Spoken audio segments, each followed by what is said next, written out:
You hate to have to do that. Do a sweet, sweet sax solo. Oh well. Gotta do what you gotta do. Right? That's how it goes. That's how it is. That's how it is in this crazy world. You either do or you don't. Right? That's how it works. I don't know. I'm a box. Hi everyone. I hope you're doing all right. As for me, I'm doing all right. Oh, bird scare. Watch out for that one. Yeah. Hopefully everyone's doing all right. And welcome. Once again, welcome to your weekly draft diary, where we will be diving into a dissection of diatribes. I don't know if that word works here. Anyway, that joke's not sticking the landing, so I'll just dive right in. We got a lot to talk about this week. There's a lot to talk about. And unfortunately, you all have to sit here and watch as I have to scroll back to chapter 5. Even though I did so earlier, it seems I must do so again. Because that's where we're starting today, chapter 5. There it is, chapter 5.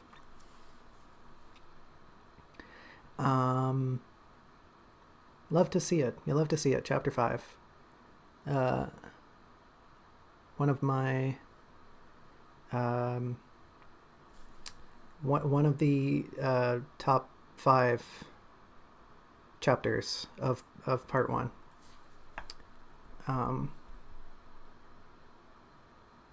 Yeah, we're gonna capture 3. We're gonna capture them. We're gonna capture 3 chapters today. We're gonna put them inside Pokeballs, and then we're gonna train them, and we're gonna level them up. And by that I mean we're gonna speed run this, hopefully, because they're pretty small chapters. But I have a feeling this will turn into a 2-hour yap fest. But let's find out. Let's find out together. Well, we're gonna jump right in. This is gonna be a different jump in. Last time I said we're gonna jump right in. That was fake. That was a test, and you all passed. But this time, we're jumping right in.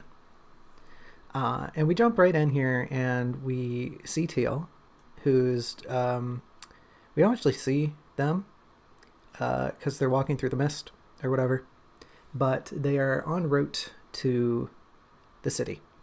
They've left the forest, they've left it even, and they're going up and down these hills. It's misty, it's foggy. There's some things right here, right off the bat, that need adjusting. I start with this, the bubblings of a distorted sense of time in Teal's hunger, which need to be pushed a little more. They're kind of lacking, right? And that's a main theme of the book going forward, is this uncertainty of how much time has passed. And for Teal to be feeling that even now, kind of this is the small snowball that's starting to fall down the mountain, so to speak. So I just need to make that more obvious. Not maybe not more obvious, but more. It's got to be good snow, right? You don't want the core of your snowball being made of lackluster snow. Then you're not going to get a huge snowball rolling down the mountain, right? We get some descriptions of scenery here, which I'm also tying up in this section, this like first beginning section here.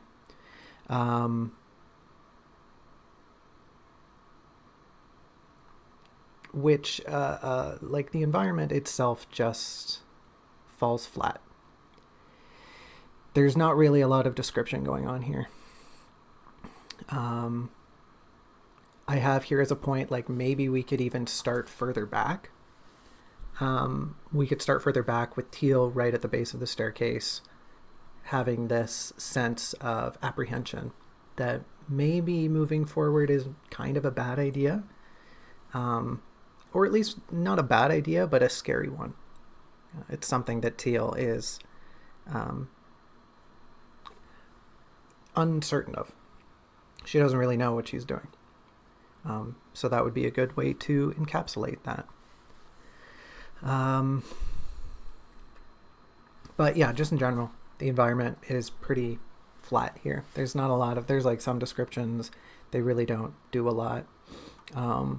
Yeah, we talk about how Teal's hungry. Teal wishes there were some biscuits with the tea. She kind of backhand compliments the saint. She does some poetry. Whatever, fine, sure. Yeah. That's, it's all good. We also get our first instance of italicized thoughts here, which, chef's kiss, thank you. Please keep doing that for the rest of the book. I think I flounder back and forth for a little bit here, but that should stick, and going forward I should hopefully be able to recognize Teal's thoughts. We get this sense here that Teal is kind of like a little defeated. She's really left this conversation with the saint, like I just mentioned, being uncertain. She doesn't know if pressing on to the city is really a good idea, and she doesn't know what to expect, and she doesn't really know why, but she doesn't really have a lot of options unless she just turns around and goes back to the river. So in her mind, this is the best thing to do right now. We need to kind of expand on that feeling of unease. I have defeat written here because she's kind of sighing a lot. She's ruminating on some of her memories and whatnot. We'll get to that in a second. But I think it would be prudent to expand upon this sense of defeat, but also to balance it by promoting Teal's natural. I don't know if it's natural, but she's very optimistic, which comes up a little right now. She remains content, right? I guess, in a sense, despite being forlorn, she's putting one foot in front of the other. She's still trucking, so that's good. But to make her optimism a little more apparent right now would do wonders going forward, I think. And then we get into this. The reason I'm being a little coy about actually saying what's going on right now is because a lot of it is probably going to change. I really don't like the way Teal proceeds here in chapter 5. We'll get to that in a second, but I want to address that point that I'm being a little airy right now because of what I have to talk about in a couple minutes. But for now, right, we have this blossoming of ideas. We have, Teal giving poetry. We have Teal expressing doubt, her defeat, like we talked about. She's going through some memories. She's anxious here. We get another instance of her just kind of letting her body walk while she thinks.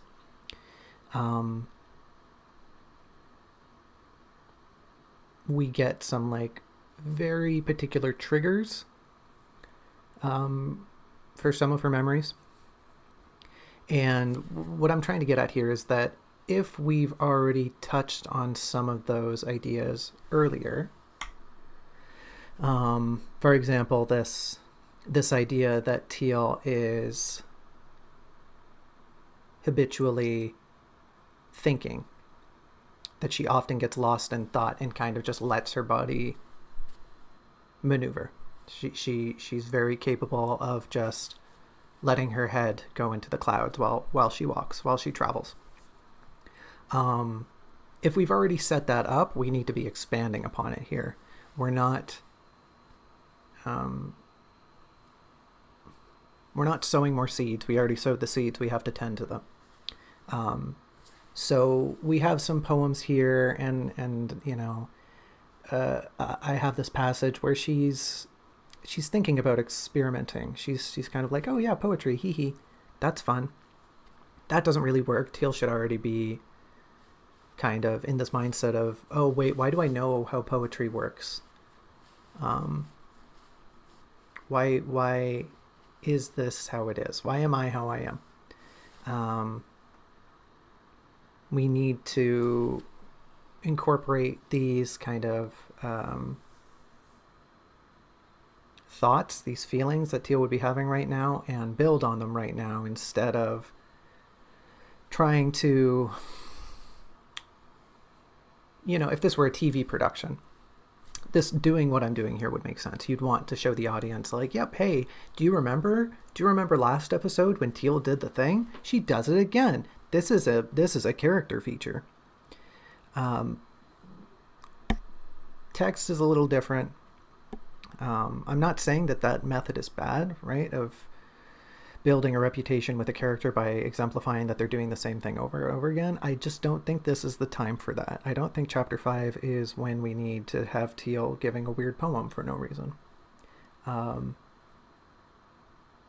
More on that later. Everything I have to say right now has a little asterisk beside it. I'm sorry. But this whole part here is just weird. Teal has a little ramble. She leaves. She's walking. She's kind of upset a little bit. She's anxious. She has doubts on like whether or not anyone she's talked to is actually telling her the truth.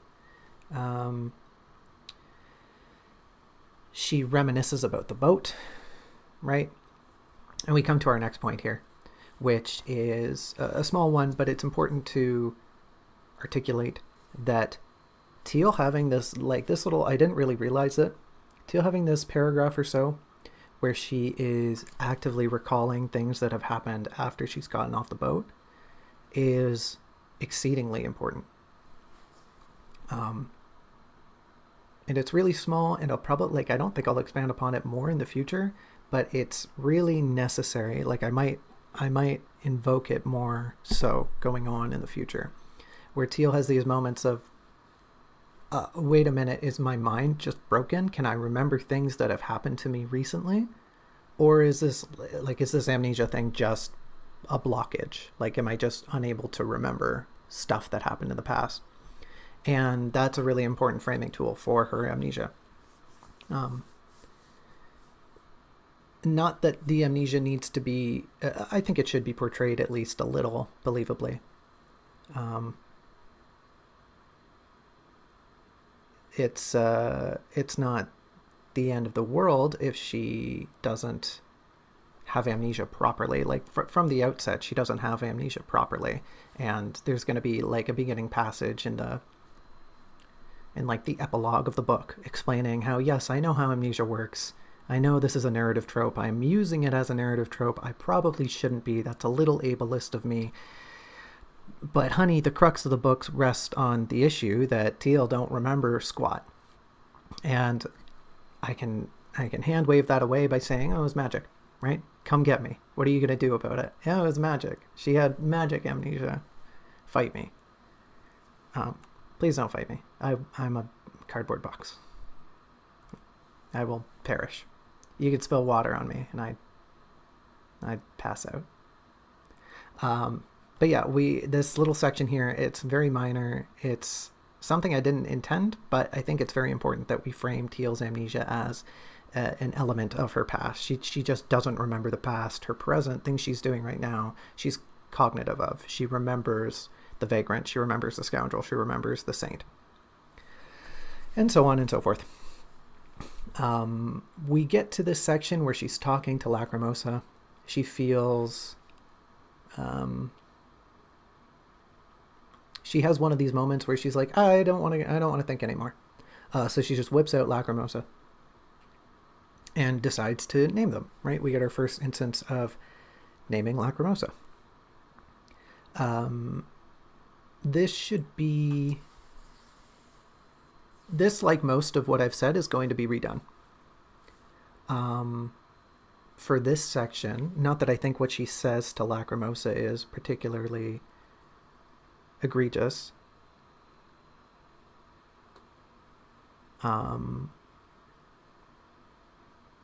Because it isn't, right?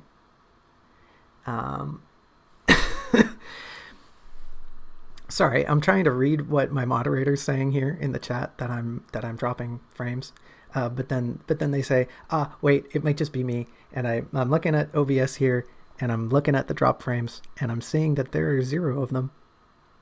So unfortunately, bestie, I think it's you. I think it's you, but I digress. Let's get back on track here. This section needs to be reframed on, once again, we need to have this preceded by Teal kind of getting into a mood. She gets a little moody, she gets a little dour, she gets a little depressed, and immediately she's like, oh yeah, moth. The moth, the bright moth that pumps the dopamine into my brain. Obviously it's not framed like that, and it isn't like an immediate need at this point, but she does have this this sensation, this almost like,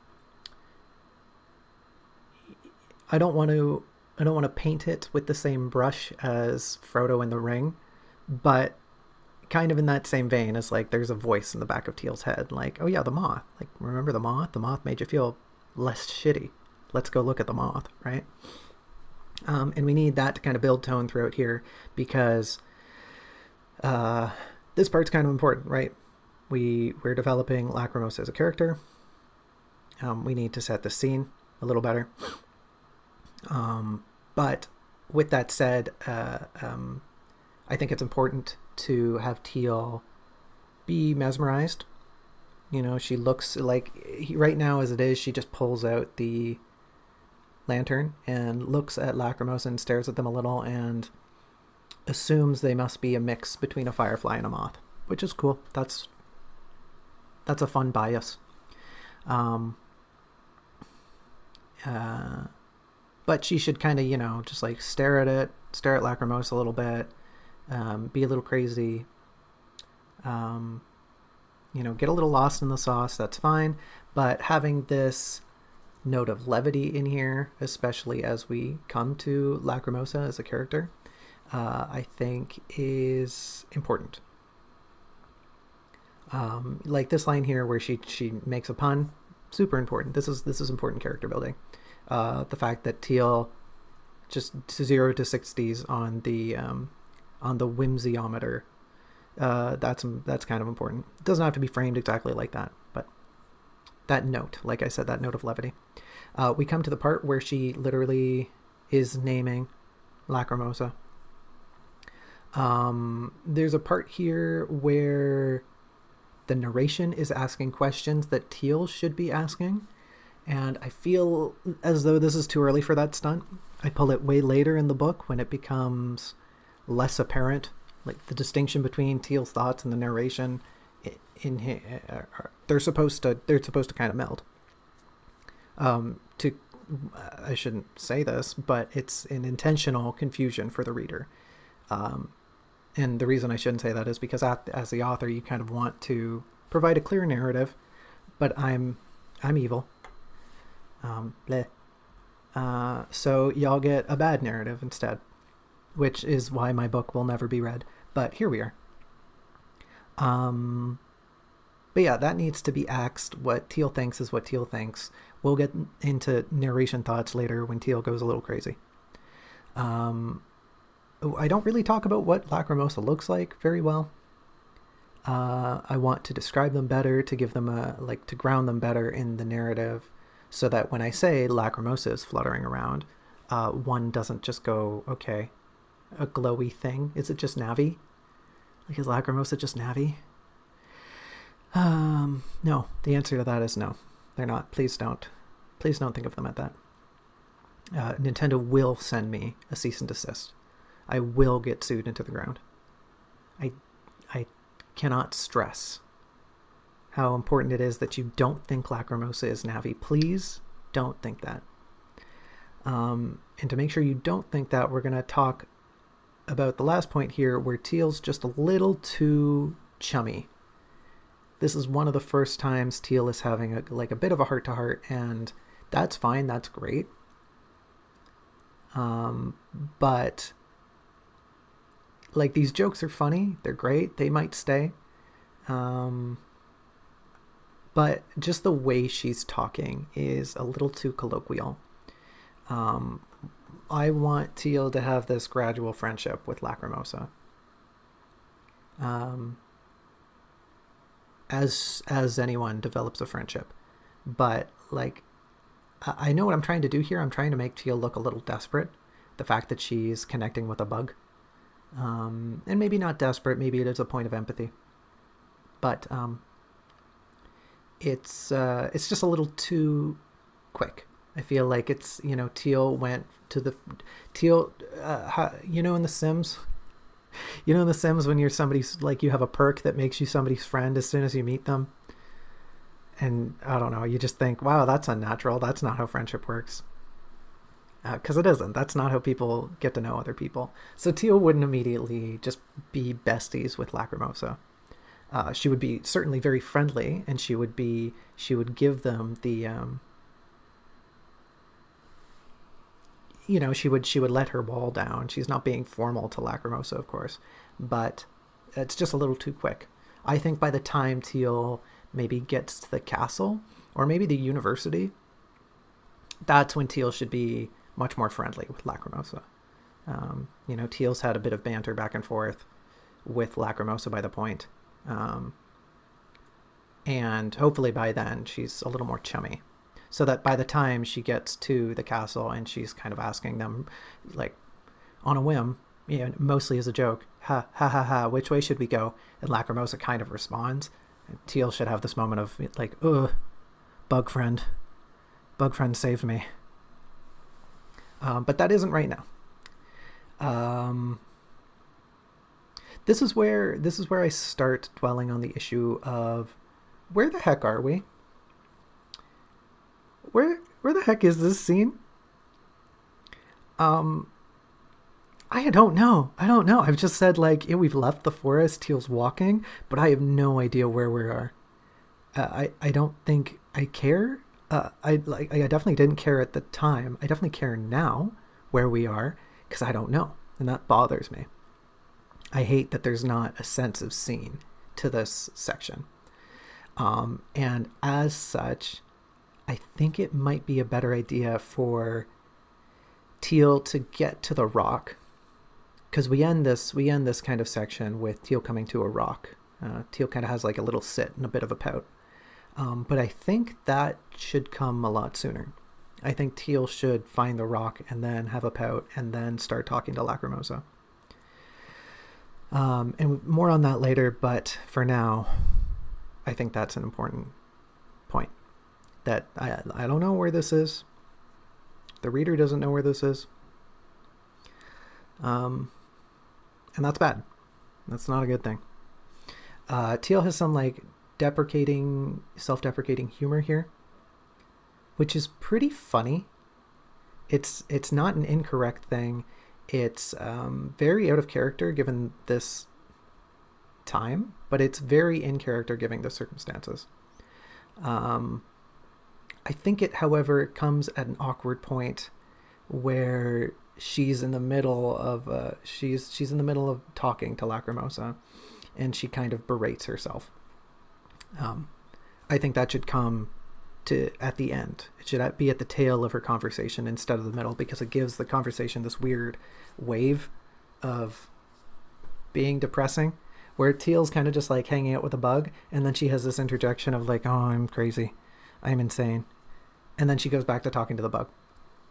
Whereas I think it would be much more natural if she ended on that sour note of a point of realization where she goes, oh, I'm talking to a bug. we do kind of find where we are. Like we have this section and then we find where we are, I guess. And it turns out, oh, we're at the edge of the forest. That's great. That's fine. Coming to the edge of the forest is an important point. It's an important position as the narrative flows. But I need to emphasize the town. I need to emphasize the distance. I need to emphasize the point of where Teal is now and where she's headed. Because these are... excuse me. Still got that cough hanging on. These are points in the narrative that are subtextual and important because they're subtextual and important. I don't have to explain myself. I'm stupid. I don't know you. You haven't read my book. Robin has. I guess I owe Robin, but whatever. What else? Yeah, I just need to like detail where the town is properly. It seems a little too visible, but at the same time, I don't describe it very well. I'm at this weird corner of, there's a city and Teal can see it, and there's cubes, and there's a wall. It seems too close given her position, but not visible enough given its proximity. I want to push the city back, essentially, is what I'm saying. The city needs to be further from the edge of the forest. That really doesn't make a difference in Teal's traversal. But it's just too visible, and I want it to have this more speck on the horizon kind of vibe. I want her to be able to see the walls, to be able to identify the grandeur of the city as a sprawling metropolitan area. But I want it to be far. You know, she can't really see much of it. She can't really discern much of it, at any rate. I really need to do a lot more here, too, on just describing the landscape. I mentioned there's, like, wildflowers, and it's green and hilly, and it's pasture land, I guess. But what does that mean? You know, there's no sense of setting. Once again, like, where are we? Where is Teal? Teal's at the edge of the forest. What does that mean? Describe the sparsity of the forest. Describe the sublimation, the ecotones, the shifting of landscapes, the building of hills, and the change in terrain. You know, there's so much that can be going on here that just isn't. There's segments, whole paragraphs later on where Teal's just staring at wildflowers. I can do that here. Teal's gonna stop and look at the flowers. She's a kind of a mess. Taking shots at myself, but she's kind of a mess. I'll have you know, I took two photos of wildflowers today. 2 of them. Teal would do that too. That's what I'm trying to say here. Teal is going to stop and smell the flowers. But yeah, kind of barren. I don't like it. Teal has a moment. I'm all over the place, and I'm sorry, but you'll understand why by the time we get down our notes here in a second. Teal has a moment here where she has a poem because there's a cuckoo. Pardon me. I read it phonetically instead of how it should be pronounced. There's a cuckoo, and cool, great, awesome. I actually think it's later on here. Yeah, there it is. The cuckoo poem. Right? And that's good. That should stay. The whole motif should stay. But I want to hammer home this sense of forlorn weariness that Teal is unsure. She's getting a little tired. She doesn't really know where she's going or what she's doing. She is once again at this point where she needs a little rest, but she's being a lot less bratty. She's starting, there's this sediment developing within her that maybe what she's doing here is a little like she thought, okay, well, I'll just go talk to people and figure out what's happening. And on the journey to figuring out what's happening, she still doesn't know what's happening, and she's realizing that the journey is gonna be maybe really big. Maybe it's gonna be really big and scary.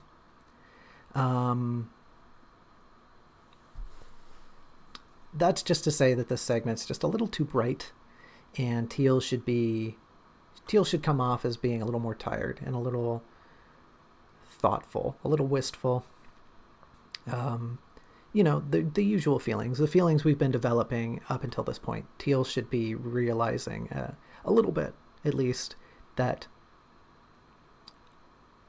oh no, I feel bad. And maybe I'm a little out of my depth here. And maybe she should think, wow, this is a familiar feeling. Why do I feel like I'm used to feeling out of my depth? We can use that later. That's ammo for later. Teal pulls out the banjo.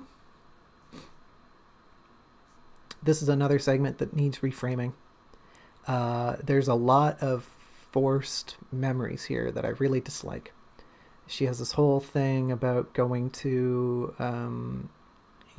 performers would go to certain establishments, and Teal might sneak out with Azur to go listen to them. And that's, much like last chapter, that's just too clear. Way too clear.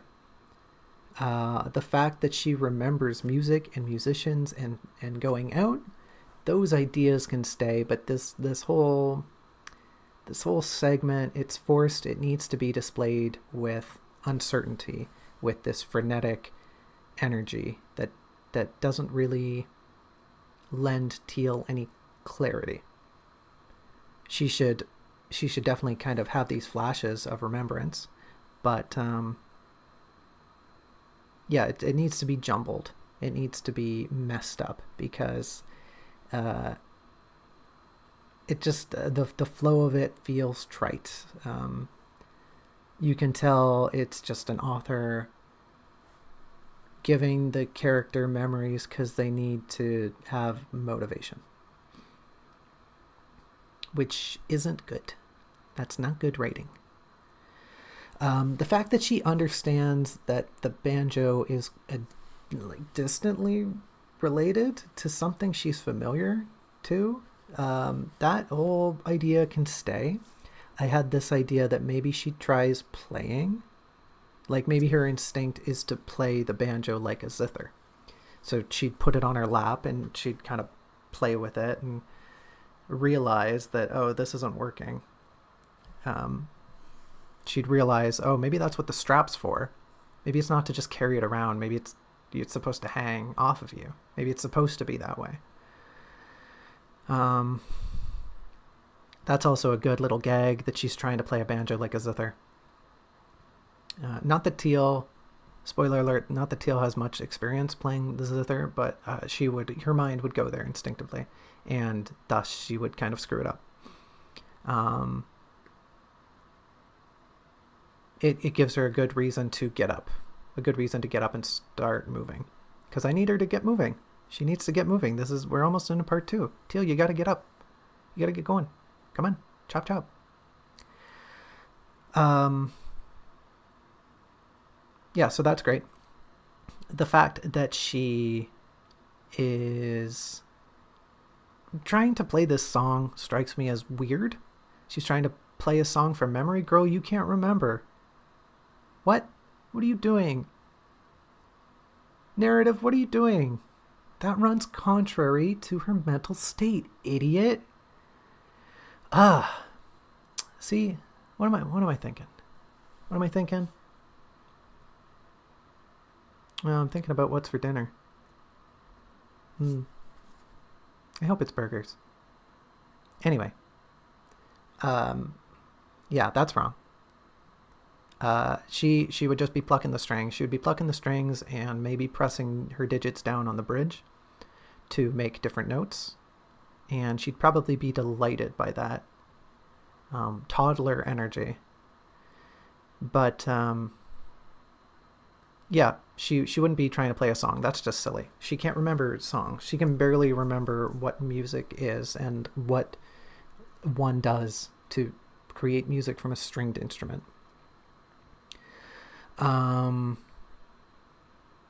This ending feels really stagnant.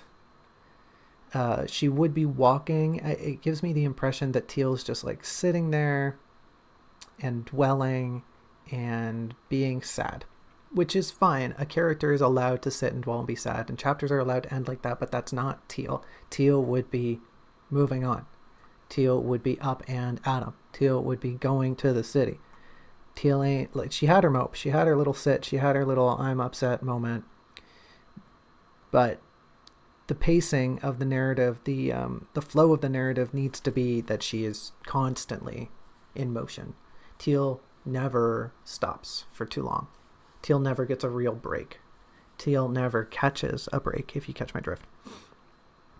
So this, I don't like this. It's too stagnant. It's too stationary. That ain't Teal. Teal's going to be moving. Teal, much like the reader, is moving from one chapter to another.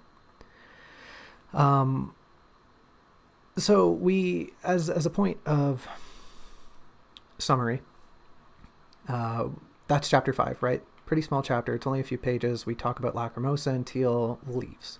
Teal is at a point of transition, which is cool. That's great. But to surmise, this chapter, its elements, none of its elements are inherently incorrect, but its entirety needs to be reordered. And we can do that in a way in which we keep all the elements, but we just change the order, right? So we have a departure. Teal leaves the monastery. She's walking around. She's a little crestfallen. Things start hitting her. Uh-oh, I don't really know what I'm doing. Teal finds a rock, a helpful little rock, and she has a little pout and a sit, and she chats with Lacrimosa. It turns out, I don't actually have a lot to say to this bug, and frankly, what I have been saying up to this bug is just making me feel sad. So Teal, she ruminates. She has this moment of depression where she's trying to remember things. It doesn't really go great. We can incorporate a lot of her anxieties and doubts into this segment, where it culminates in this in the cuckoo poem, where honestly I like the cuckoo poem. I don't think I'd change it very much, but it, in this vein, it changes it from Teal becoming, Teal almost settling into this this notion that she is this budding poet, right? Like here we get kind of a semblance of her maturity. She's maturing somewhat as a poet and a character. I think it keeps that mature quality, but it twists its presentation in a way that frames this poem as being like pretty despairing. There's no longer kind of an experimental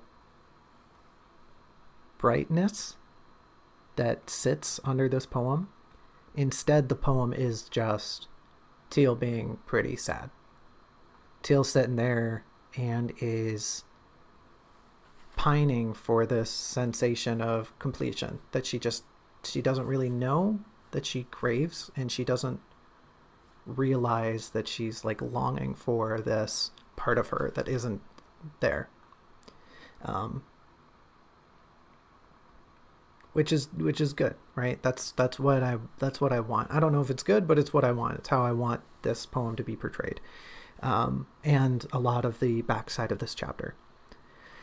It gives this chapter a lot more weight rather than just the chapter where Lacrimosa gets a name. Because that's really all it is right now. It's the chapter where Lacrimosa gets a name, and it's the chapter where Teal leaves the forest. It can still be that, but it can be that with a bit of weight. And I don't think it would need to be, I don't think it would get bloated were that to be the case. We shift the way it starts. We shift the way Teal proceeds through things. We shift the way she stops and thinks. We shift the presentation of her poem. Honestly, the place where she does her banjoing, that the placement of it doesn't really change. Just the way she goes about doing it would subtly alter. And then once she's up, once she realizes, oh, I got to play the banjo standing up, or at least have to hold it differently. Or maybe she just has a realization that, oh, I can play it standing up. Well, if I can play it standing up, then why don't I get my butt moving? Why don't we get going? Why don't we get rambling on this road, right? So she can do that, right? Maybe she finds her second wind here at the end of the chapter with the banjo. And hey, guess what? Not only have we shone a light on Lacrimosa, on being a useful companion, we've shone a light on the banjo now, being an implement that Teal is attached to, right? The banjo is now becoming another thing that is important to Teal as she makes her way through the wherever. There's also, this is a really good joke, and I don't think anyone is ever going to get it, but I just want to point it out now. That's a really good joke, that line right there. I don't know if you can see my mouse. If you can't, don't worry about it. I'm smart and funny, though. Just kidding. That's enough of that. We've talked leagues about chapter 5. Let's move on to chapter 6. Let me have a sip first. My big head. My head's in the way. I'm in the way. Nothing I can do about it. It's not like I can move. I'm stuck here. I'm glued to the desk. You can't see it, but out of frame there's a gun. There's a gun in my head, and I can't move. I'm forced here against my will. Just kidding. There isn't. I'm not being threatened. The only threat here is me threatening myself with no snacks. But let's get into it. Let's get into it, chat. Let's dive right in. Oh, it's Robin. It's Robin. Robin has the gun. Robin has the gun on me. That explains why they're the moderator. Anyway. Pardon me. We get to chapter 6. Chapter 6 has the first reference of a shark. Nice. Chapter 6 also starts with, I think I was getting confused with chapter 5. When we started chapter 5, I think I was getting confused with the start of chapter 6. Chapter 6 opens with Teal bobbing through the mists and going up and down these hills and having a bit of a time. I try to paint a bit of a landscape here, but the effect doesn't hit. Honestly, just doing it again in the second draft will probably fix that. Just describing things better, giving more of a tangible sense. Excuse me, I had to yawn.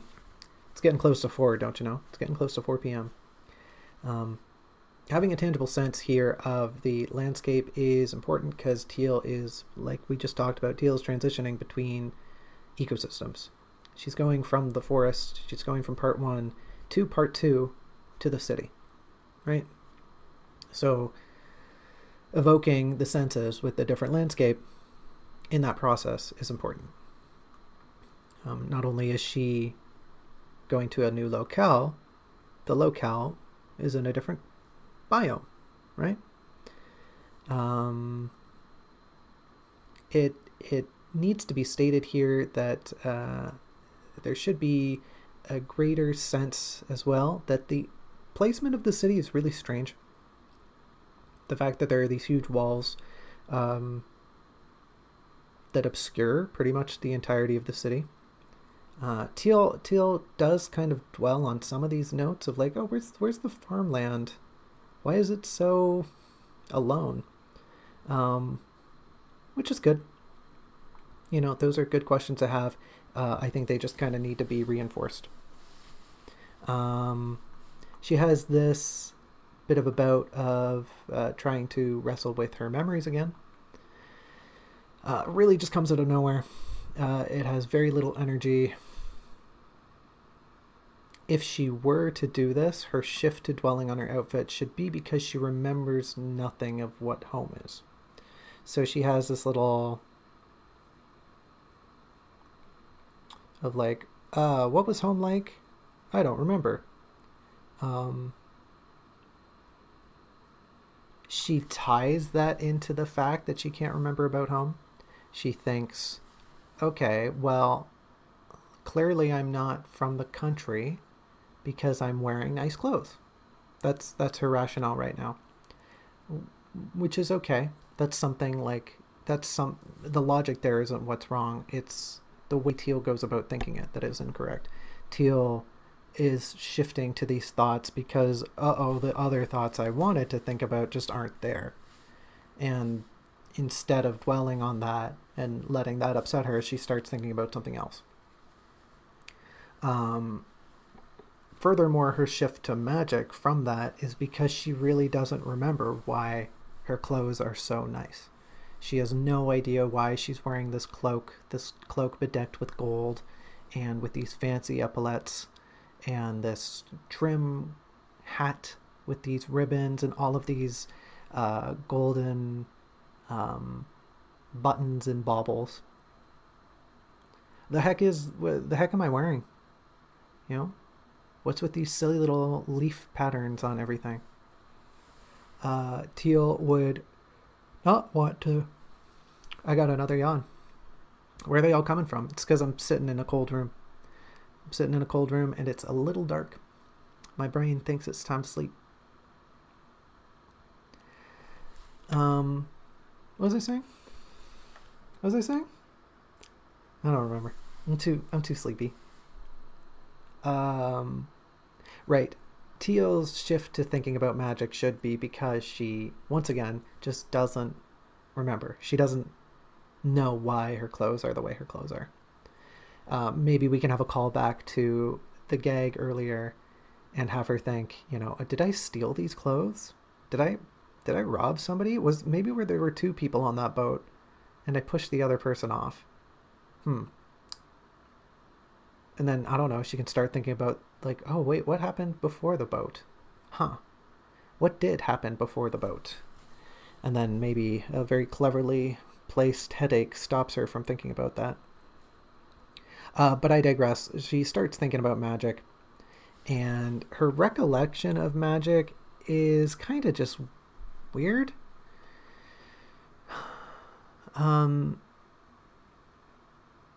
She has this sensation that causes a spark within her. She remembers that her knife is connected, is a conduit for her magic, but I don't think she would really get that far. I think she would have these innate sensations of remembering how it felt to cast magic. She would recall the rush of being a literal tether, a connecting piece between the arcane and reality.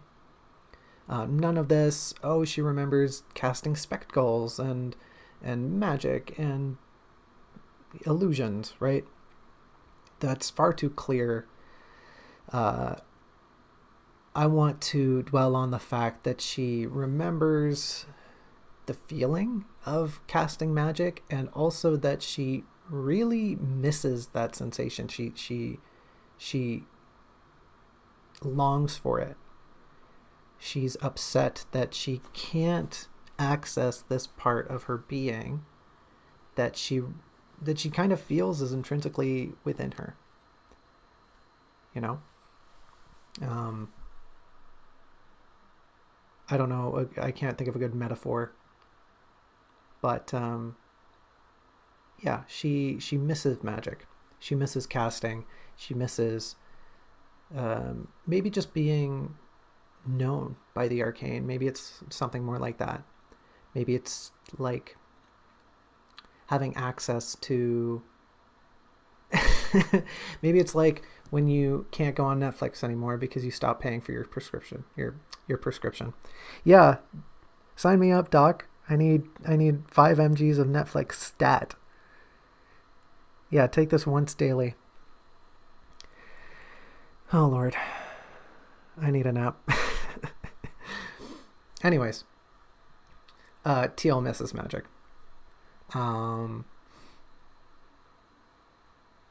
We could incorporate now her attempts to do some casting.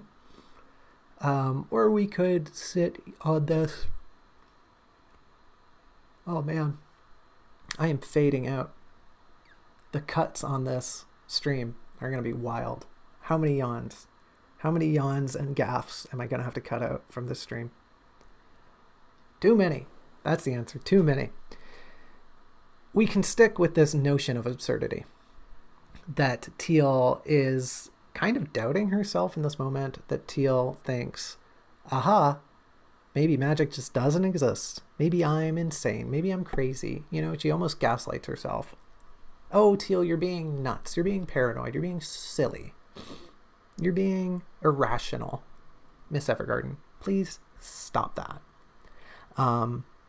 That's another avenue we can go down. Regardless, however, the fact that she's frustrated here, the fact that she becomes despondent about the elements on her person, about the fact that she remembers a sensation connected to something unseen. She's vaguely aware her knife was involved. And right now she's in this moment. She's walking to the city and she's thinking, why the hell do I have a knife? What is this knife for? It's for something. I remember it was important. Like, I value this knife greatly, but I don't remember why. And that frustration that bubbles up is important. That should be kept for sure. In this segment, I'm wondering if I should make Teal a little whinier. That she's kind of throwing a little bit of a tantrum here. That she's that upset that she can't remember, that she's starting to get to the point of just being mad at herself. And maybe she even says that. Maybe she just groans to the heavens. Like, oh, why can't I remember? This is stupid. Because that paints Teal appropriately, given this segment. That she's still being whiny, that she's still being kind of like a little bratty, but she is getting to the tipping point of being mad, of being upsetty. I have a last idea here that maybe she tries to save face. Maybe she's doing all this stupid stuff. Maybe she's doing all this complaining, and she's trying to save face with Lacrimosa, just to characterize her a little more. That she suddenly feels like embarrassed. She's suddenly considering the fact that Lacrimosa might judge her.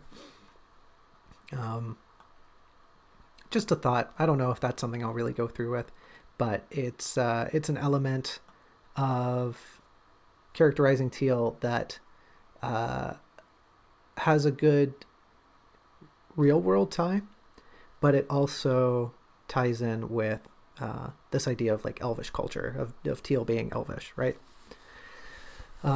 Just an idea, just a thought. There's a lot of Teal talking to herself a lot of Teal talking to herself here. There we go. This is more of a note for me that I should remember, that I need to remember, that she is going to be talking out loud in Elvish. This isn't a big deal, but it does complicate the start of this meeting. She finally gets to the city after having a big pout. She gets to the city, she sees a big wall, and she makes a comment out loud that the mason here responds to. You know, just kind of eavesdropping, so to speak. However, to bring that back, if Teal's going to be talking to herself in Elvish, then this complicates this interaction. I don't think that's a bad thing. It would just change the way these two meet. If Teal's just yammering to herself in Elvish, the Mason's going to be calling out and being more confused. You know, they're going to be yelling down like, oh, who's, you know, what are you doing down there? What's with the racket? What are you saying? Are you talking to yourself, you little weirdo? What's that you're saying down there?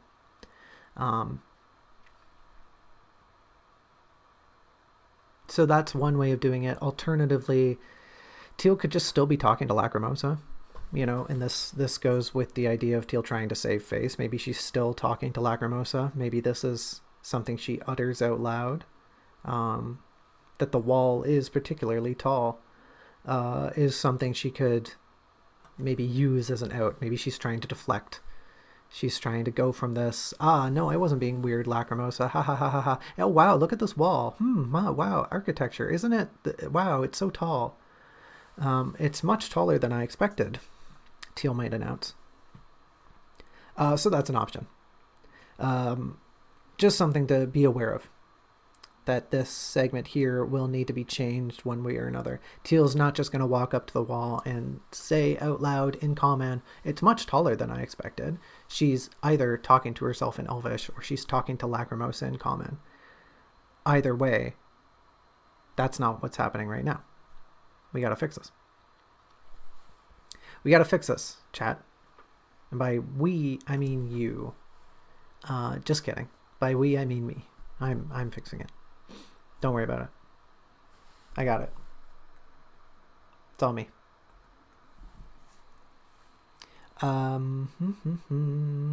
Yeah, where are we here? So Teal gets to the wall. We need to fix this initial interaction. This small little inclusion about the ghost, about there maybe being a ghost, needs to stay, weirdly enough. In one capacity or another, either if I do go with the Elvish route, it needs to be reworked. Like Teal needs to still think that whoever's calling out to them is a ghost. Or we need to have this interaction with Lacrimosa. You know, maybe she thinks it's Lacrimosa first, and she keeps talking to Lacrimosa like, what did you just say? And the Mason keeps yammering on, and Teal realizes like, oh, that's not coming from you. Where is it coming from? She starts getting a little freaked out. But by and by, the reason we need to keep this is because later on, I used this to set up something in chapter 39. And if I get rid of this ghost bit, the part in chapter 39 becomes way more nasty. Not like the worst thing in the world, but the fact that it's here softens what happens later to the point where it becomes kind of socially acceptable, at least in the eyes of the reader, which is, those are the most important eyes, in a written work. Or the fingers, or the ears, however a reader reads. There are many different ways to read. But I digress. There's a nice little introduction to the Mason. It's probably one of the first ones that I read, and I thought, oh, okay, I have a pretty good sense of what the character looks like. The second half of this segment needs to be reworked. And if it is reworked, Teal needs to verbally address this builder as a Mason. She needs to outright just assume or maybe ask. We need to kind of get their moniker somehow, right? Those are the rules. Teal has to either assume, Teal has to identify, or she has to be told. I'm sure there are other methods, but those are the only ones I can think of right now. But that's how we get people's monikers. So if I need a way to get the moniker out of the Mason here.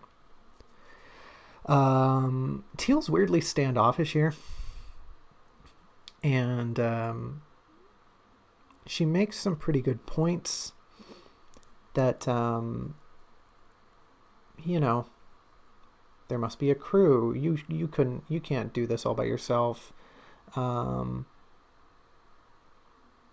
But she says it in a way that seems a little nasty. Not nasty. She's not being mean to the Mason, but she's throwing out this air of disbelief that comes off as kind of uncaring, almost like she doesn't really care about what the Mason's saying. She doesn't really want to talk to them. She's really only putting up with them because that's what's socially appropriate. I don't think that's really how Teal would do it. There should be a lighter tone to this interaction. She should make these arguments, these observations in a friendlier way. Right now, they're just a little too stiff. Stiff, and like also they come off as being undiplomatic, and I think that's what gets me. Is Teal is still very much in this vein of an individual. I'm meeting somebody, so I should be amicable and gregarious. I need to be a friendly individual who is, who tries to propel conversation forward, as well as,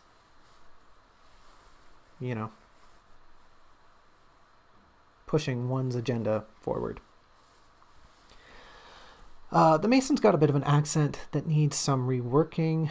I was considering maybe just yoinking something from Tom Sawyer. Or maybe just, reference some, what do you call those? Those old Western dime novels. Something like that. Just, some good old slang. Something that doesn't really have a region in particular, but just feels old-timey and Southern American, and Southern United States. Sorry, I'm realizing my geography identification is poor to a global audience, that is.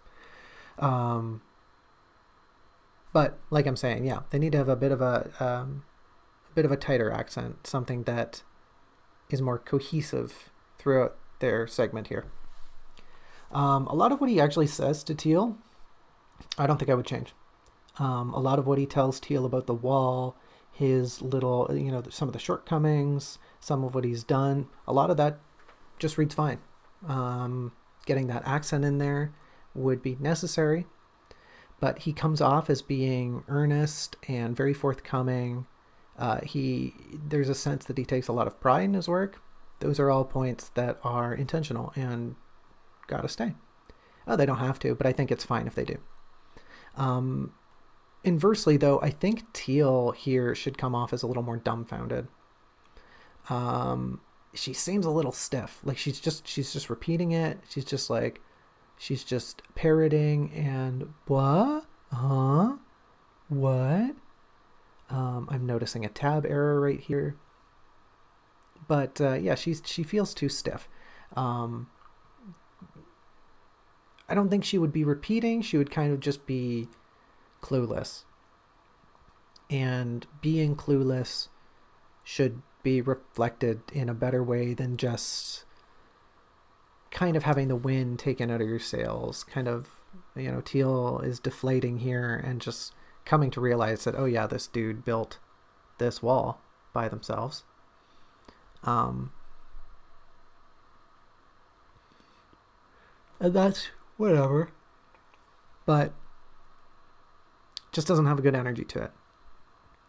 And Teal right now is kind of just standing there and letting Teal just NPC'd, I guess, to put it one way.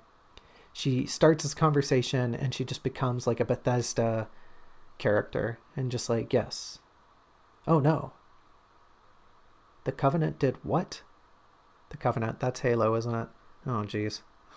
Really shooting myself in my foot here. It's a good thing I'm writing fantasy instead of sci-fi.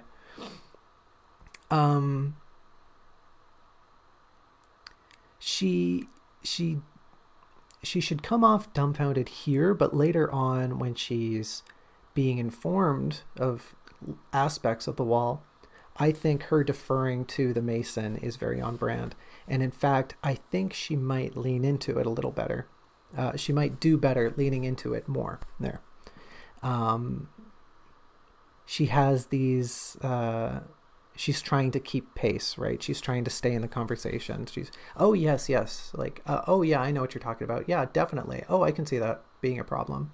Oh, that is an interesting point. Stuff like this, where she's clinging on with tooth and nail to this conversation, and in order to do that, she's kind of just tossing the ball back to the Mason. So there should be a point of her kind of losing her footing here. She's a little dumbfounded. She doesn't know what this guy's talking about, but she just rolls with it. She goes, okay, well, he's just going to keep talking about it. He's just going to keep talking about building stuff. So yeah, man. Okay, cool. Great. I don't know what this means, but yes, slay. Get them, Mason. Build that wall. So her deferring here, that's on brand. She's in this position, and this is how I want to frame it, right? She's in this position that she has absolutely no idea what this Mason is talking about, but she's too polite to tell them to stop, right? She sees the Mason as clearly enthusiastic about what they're talking about, and Teal's way too polite to just tell them to shut up. Teal's way too polite to just stop the conversation and just say, honey, you got to quit it. But she balances that with this sense of arrogance that she's way too, she doesn't want to admit that she's clueless. So there's kind of this balancing act here where she's letting them talk. She probably doesn't want to keep letting them talk, but she sees the Masons having a good time, and also she doesn't want to admit that she has no idea what they're talking about. So it's a good kind of, it ends up being a good projection of another instance in which Teal handles socialization. Teal's just going to listen. Teal's just going to nod her head and offer these very tepid, although engaging, responses.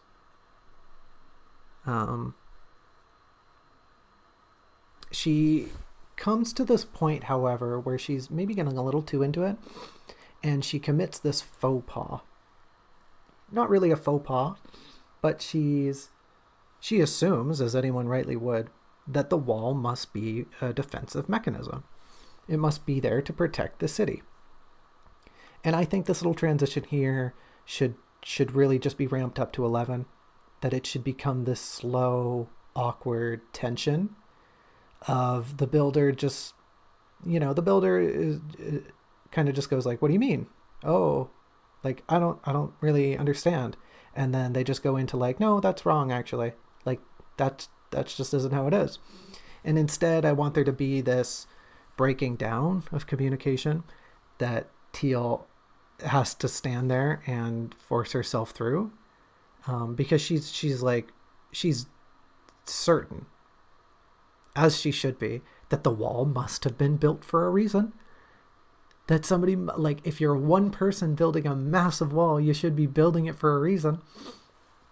And so I want this descent into figuring out that, oh no, they really did build the wall for no reason. I want that progression to be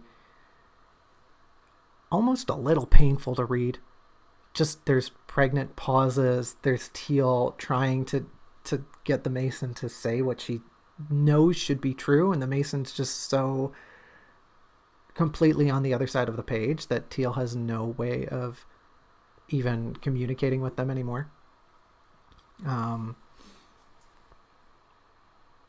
Yeah, I think that would play out this section a lot better than this very slapdash, like, oh, what do you mean? No, actually, the wall isn't. There's nothing. The wall doesn't keep anyone out. There's a few tidbits there that would need to be kind of changed and reworked. For example, right now she comes off as just like way too upset. She like basically just yells. She basically just yells at the Mason, and I don't like that. I don't know why she's so mad here. But I mean, I do. It makes sense. Like she has this fantastic idea for this massive, monolithic, grand defensive structure that's just shattered. And that would leave anyone a little upset, but Teal here is just like, I don't get it. I don't get, and that's very out of character too. Why is Teal just yelling at this random person they met? I was just saying Teal needs to be more diplomatic.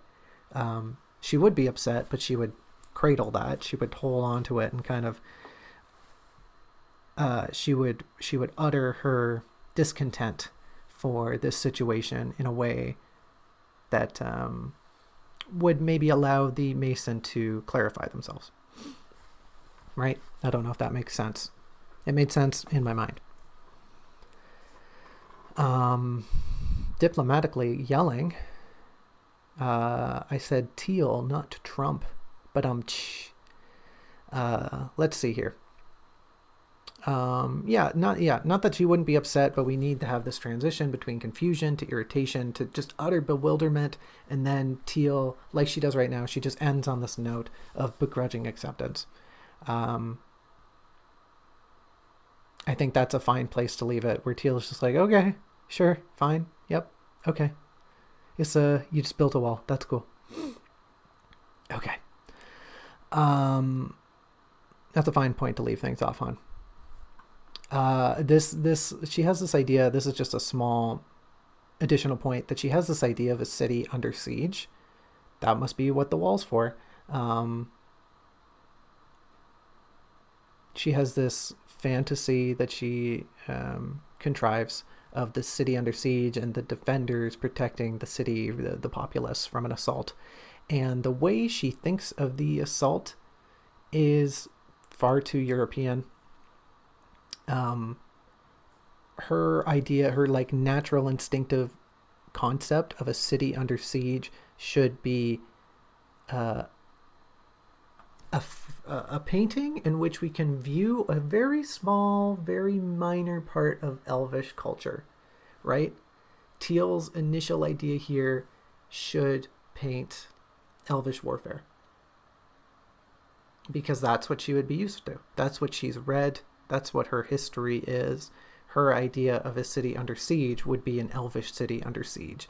Even though she's maybe looking at these walls and kind of thinking, oh, these are weird. I don't remember walls looking like this, but I know a wall when I see one, and this is a big wall, so this, right? That's how cities are sieged.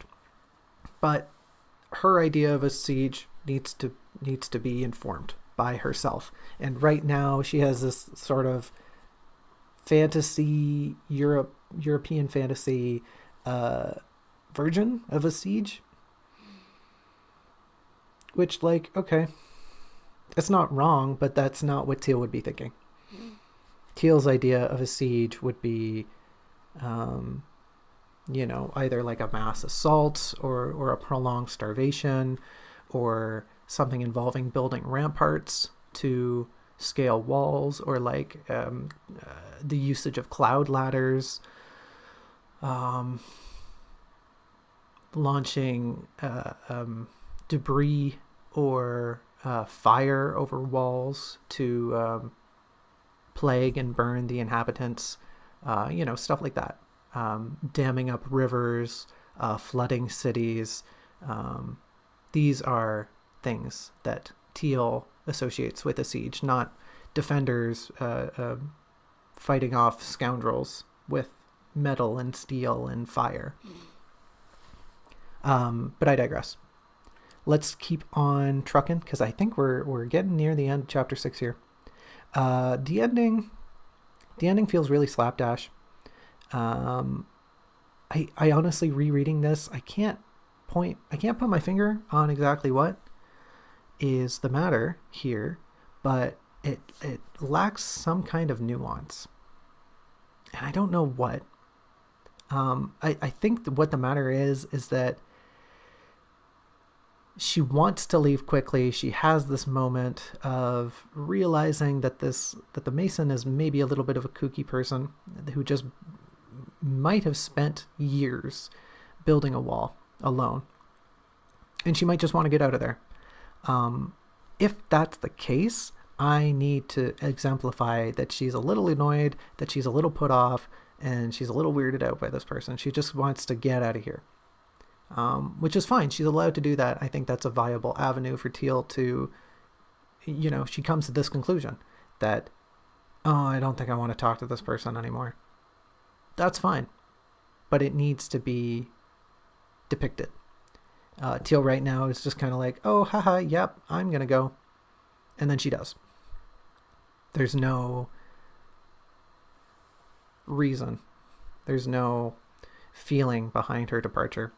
If that isn't how she feels, we should have this lingering on her, noticing that the Mason seems a little upset when she wants to leave. The Mason's like, oh, are you sure? Like, oh, you're going to go? Like, we were just chatting.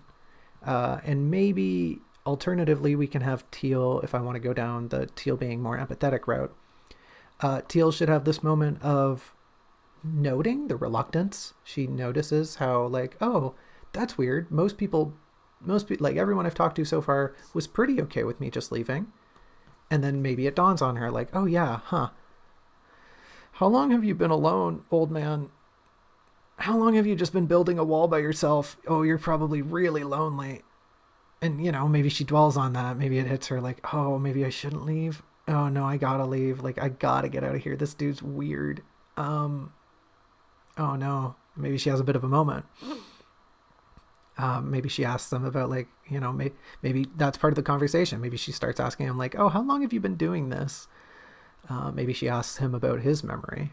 Who knows? It could go anywhere from that point, but it's an alternative route where Teal is maybe feeling a little guilty, maybe feeling a little distressed that she's just about to bolt. Something to consider. However, no matter how she leaves, she will do so cordially, and she will do so in a manner befitting her good nature, her good posture, so to speak. Just one last note. I didn't mention she was hungry at all in this chapter. And come on, it's Teal. She's got to be thinking about food somewhere in here, right? Maybe she likens herself to one of the defenders of the siege. She herself is starved. But yeah, that's it. That's chapter 6. We did it. Awesome. We got one more to go. We're running a little over an hour already. So let's try to do this quickly. Chapter 7, Sentinel. This one's pretty small. Not a lot happens in it. However, there is like quite a bit of banter. Nevertheless, let's jump right in. Let's try to get this last chapter done here. Teal leaves the Mason. Teal departs from the Mason and, see ya. Have a good time. She walks into the city from that juncture and is almost immediately bombarded by the city itself.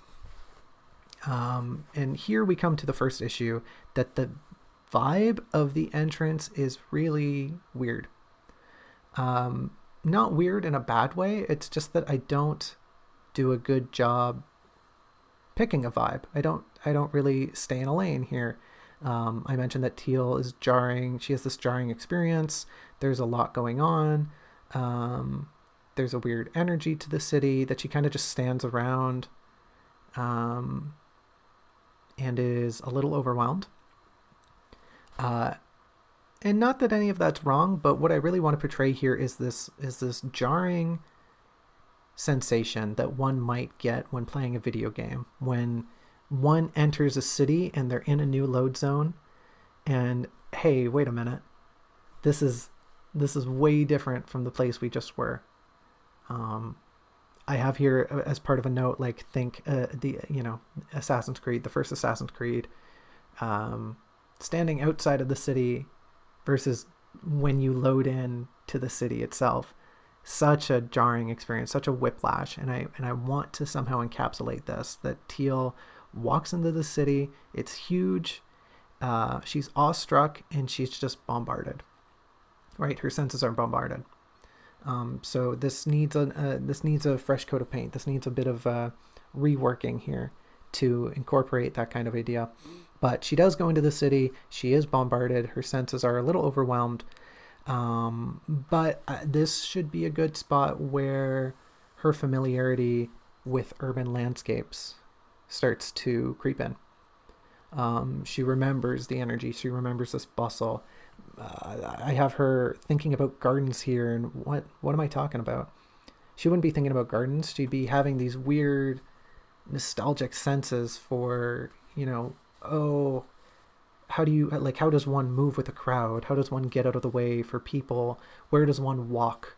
What should one's pace be? How does one tune out the noise of several conversations going on at the same time? Stuff like that. And she should have this period of dwelling on this kind of nostalgia that she's developing. I think this would even be a good point for her to once again stop for a minute, maybe at this plaza that she's sort of taken back by. She should maybe stop here and try to coordinate herself. And she could probably do some people watching here. Where she already kind of does, right? She comes into the city, she sees this plaza, she watches some kids play tag. And I don't think that's necessarily a bad way to have her enter the city, but I think the reason why she does that should be incorporated into her musings at this point in time.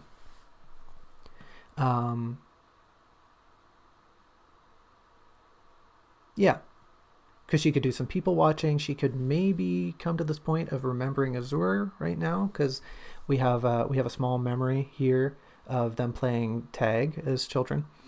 So maybe this idea of her kinship, of her family starts to coalesce after all this time, and maybe this could be a point of doing it, or a period of doing such a thing. I kind of berate myself here that this is the worst game of freeze tag I've ever read. I don't think it's bad. It's just, wow, I'm bad at describing games. The fact that Teal's hunger brings her out of her meditations, honestly, a very good wedge. It really encapsulates the fact that she is almost constantly torn between her past and her present. This period here, which she goes, I'm hungry, and then sees the sentinel, is good. That's a great shift between dwelling and acting. But she what? I forget what. She sees the sentinel, in any case. She sees the sentinel, and that's a good transition into this next segment. I have here written that maybe as she enters the city, I could pay the sentinel a nod, a physical nod, that, oh, maybe that's something she sees, but she doesn't pay attention to it very much, until later when we see that suddenly she's thinking, oh, I could use some help. Hey, there's a person with a weapon. This also brings up another interesting way we could incorporate Azure here, is that the Sentinel is very obviously armed and armored, which would, in my mind, snap Teal into thinking about Azure, right? Later on, we get a better flavor that Azure is tended to be armored, right? Tended to be this armored individual in Teal's life. And this could be a point. This could be like a really good setup for that idea that, oh, seeing this person holding a weapon and maybe standing at attention just brings to light Teal's memories, helps clarify them a little bit. Hammer over the head kind of moment.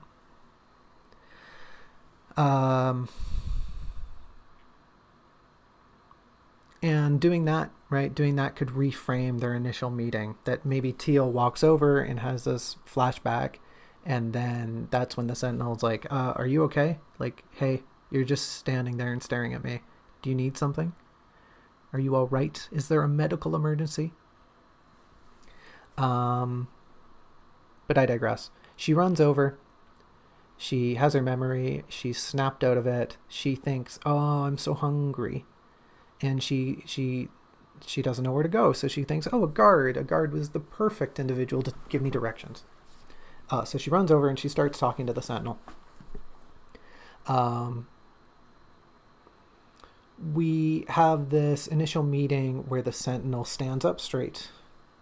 They're feigning posture. Ironically, I think that needs to be leaned into a little more, that they really only stand at attention because somebody has decided that they're worth talking to, that they're in need of their service, however that may be. They have some really good banter here. I don't want to change it too much. However, Teal would approach and be exceedingly formal. She comes off a little too friendly here. I think she would be more to the point and more... her language here would be kind of flowery, right? Flowery, and she'd be using more big words, right? She's trying to make a good impression, but she's also trying to get what she needs. So she would be both kind of direct but indirect somehow at the same time, which kind of makes sense. That would stir together and combine into a good reason as to why the sentinel is just kind of confused talking to them.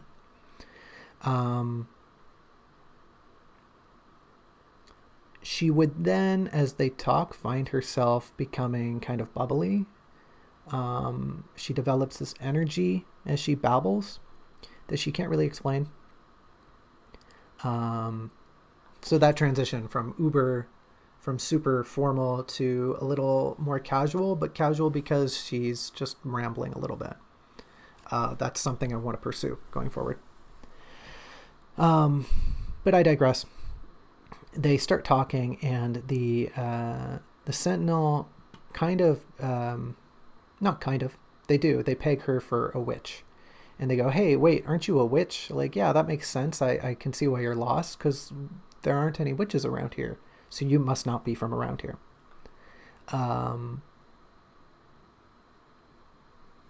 I think it would be better if I tried to allude to the fact that Teal's defense in this situation, she doesn't really accost the sentinel. She just very overtly says "Oh no, that's not right. Actually, I'm this. I'm not a witch. I'm a wizard.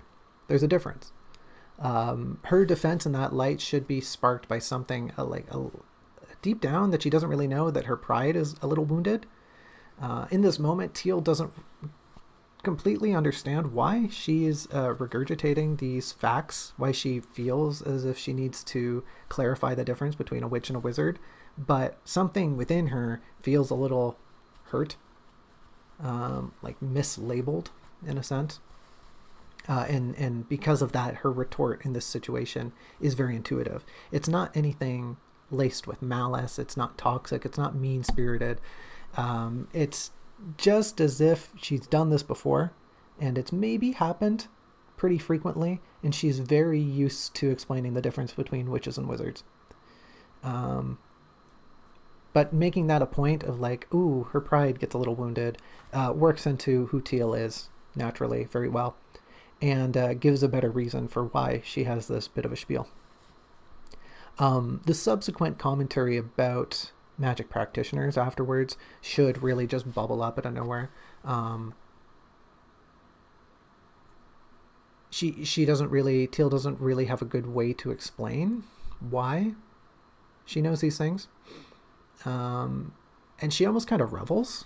She seems really excited. She seems really passionate that she's just, all of these things are flooding into her, and all of these reasons, all of this knowledge is pouring out of her, even though she doesn't really know where it's coming from. It's kind of just coming back to her in the moment as she talks. And so her prattle here is very enthusiastic, right? She's really into what she's talking about. We need to retain this enthusiasm here.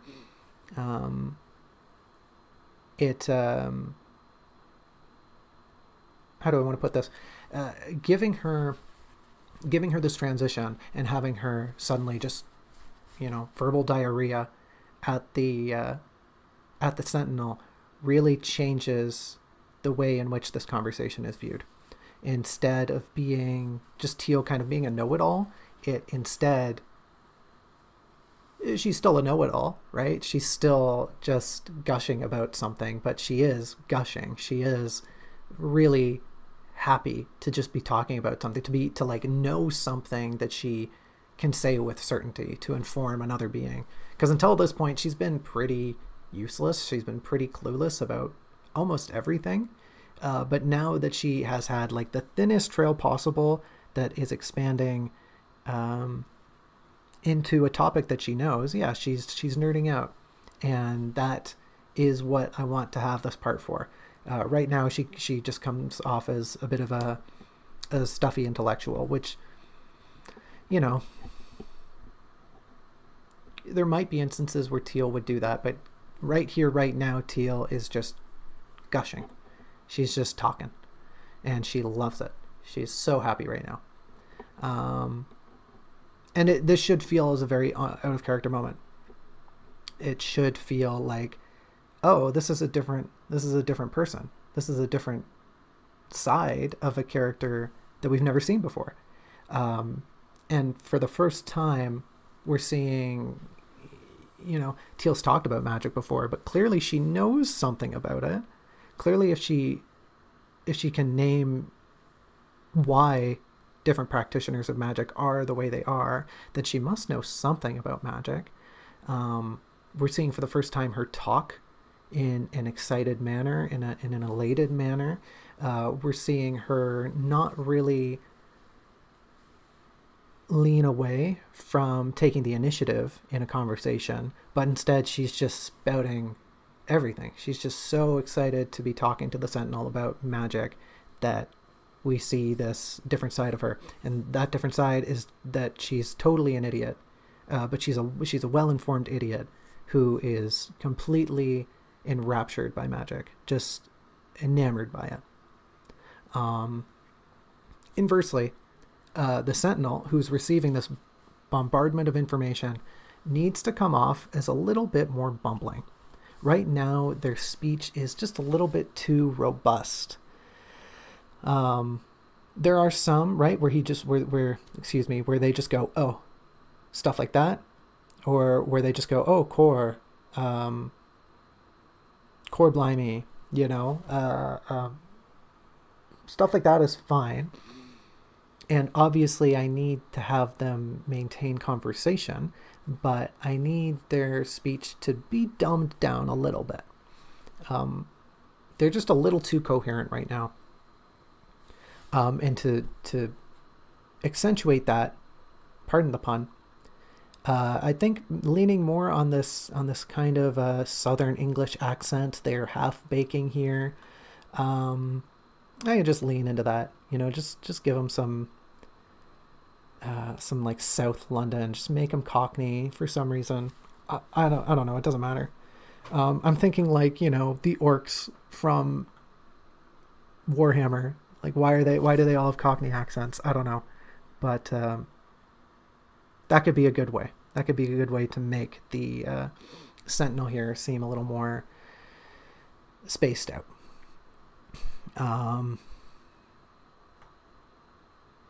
So there are some pauses in the dialogue here in which the Sentinel just kind of nods. They're just like, oh yeah, okay, interesting. These would give Teal ample time to panic a little bit about what she's saying and why she's remembering things all of a sudden and why they're kind of falling out of her.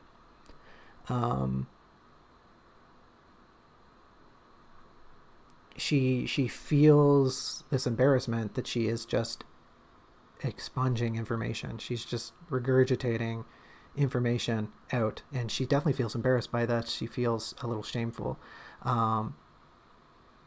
But she shouldn't be worrying about that too much. She should be fretting about how it is that she's suddenly remembering these things. And why she has this weird compelled sensation, why she feels compelled to clarify herself that, oh no, sorry, this magic practitioner is actually like this, where, where like what I was just talking about with witches and wizards, that's totally different, right? She feels compelled to make one distinct from the other, but she's kind of having this panic attack of like, oh, why do I feel compelled to distinguish between these two different things that I'm only just now remembering? Because it's quite a lot. It's quite a lot to deal with, to just suddenly remember things, especially strangely academic things. Because not only is she remembering these aspects, but she's remembering vestigial connecting aspects of this thing. She's not just remembering, oh yeah, I know the difference between a witch and a wizard. She's remembering the stuff hanging off of those memories and thinking like, okay, wait, why do I know what a witch and a wizard is? Like, why am I saying that so casually? Why is this a thing that I know the difference of? Because, like, did I study this? Surely that, like, this must mean that witches and wizards are real, right? So why do I know that? Is this why I know magic? Is this why I think magic is real? Questions like this, stuff like this would just be bombarding her right now. So she's on this precipice of kind of having a panic attack a little bit, but also she wants to keep talking. But also she's a bit of a mess. She should have the sensation of being more engaged, right? Like I just said, this is kind of just reiterating what I said, but she should have this sense of being more engaged than she has been previously. This is just a very minor point. She mentions magicians, and she might allude to them. She might compare them to illusionists, which in her mind, right? She even mentions here, magicians are kind of just cheaters, but in Teal's realm, an illusionist is that's a career. That's like something somebody might specialize in. So that might be a good contrast here for Teal to say something like that, where she might say something like really grounded, as, oh, a magician is somebody who just does parlor tricks. Like, it's more of a it's sleight of hand, right? It's sleight of hand and trick of the light, whereas an illusionist, an illusionist is actually capable of altering one or many's practical perceptions so that they might sense or otherwise perceive that which isn't actually there. Something like that. So she might say something totally grounded and then just juxtapose it with something completely insane, something that is just so ripped out of some niche bit of logic that she would be freaking out a little, right? We talked about how she's freaking out a little. How on earth do I know what an illusionist is? Why is that in my head? Their conversation devolves into this awkward silence, and that's got to stay. I might even make it a little worse, just to emphasize how much Teal just blabbed and how little the Sentinel understood anything Teal just said. This is a really good way of exemplifying the fact that Teal is almost always projecting a facade. This is one of the few times this wall of hers has a little crack, and we actually get to see how much of a total dweeb is, how a total dweeb Teal is about magic. And later on we get a better sense for that. But right now, this is a good primer. This is a great primer. And it serves dual purpose. We get to see Teal being a bit of a nerd, but we also get to see that she's not like this. She's typically putting on airs for almost everyone she meets. And that is a long-term theme, something that really slowly gets built up. No spoilers, but that's a big theme. Um, they have this conversation. Teal finally stops talking and starts asking some questions, and we get to this part where the Sentinel just really doesn't give her any good advice. I need to paint the Sentinel as just being way more hopeless. It's important that they guide Teal to the market. It might even be imperative that they kind of hype the market up a little bit.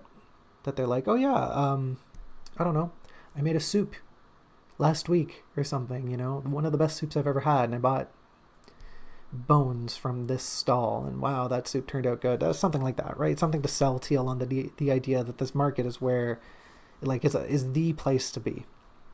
And they're really only saying that because it's one of two places they ever go to in their whole life. And in doing that, right, I need to paint the Sentinel as being a little more helpless. So that's a good way of doing it, of just like, oh, they're hyping up a market of all places. Yeah, that's a good idea. Yeah, we might hold on to that. Bumbling, hopeless, and we're getting towards the end here because their conversation really doesn't go anywhere except to exemplify the fact that the Sentinel has, like, almost never leaves this part of the city. They really only stay within this one block, because as they've stated, it's their job to guard this plaza, right? They're the Sentinel here. They're the gatekeeper. Why would they do something that isn't near the gate? That's silly. I don't need to go anywhere else. I'll just stay right here. So yeah, they're a silly sort of individual. No part of their ending conversation here falls flat, but it just feels tepid.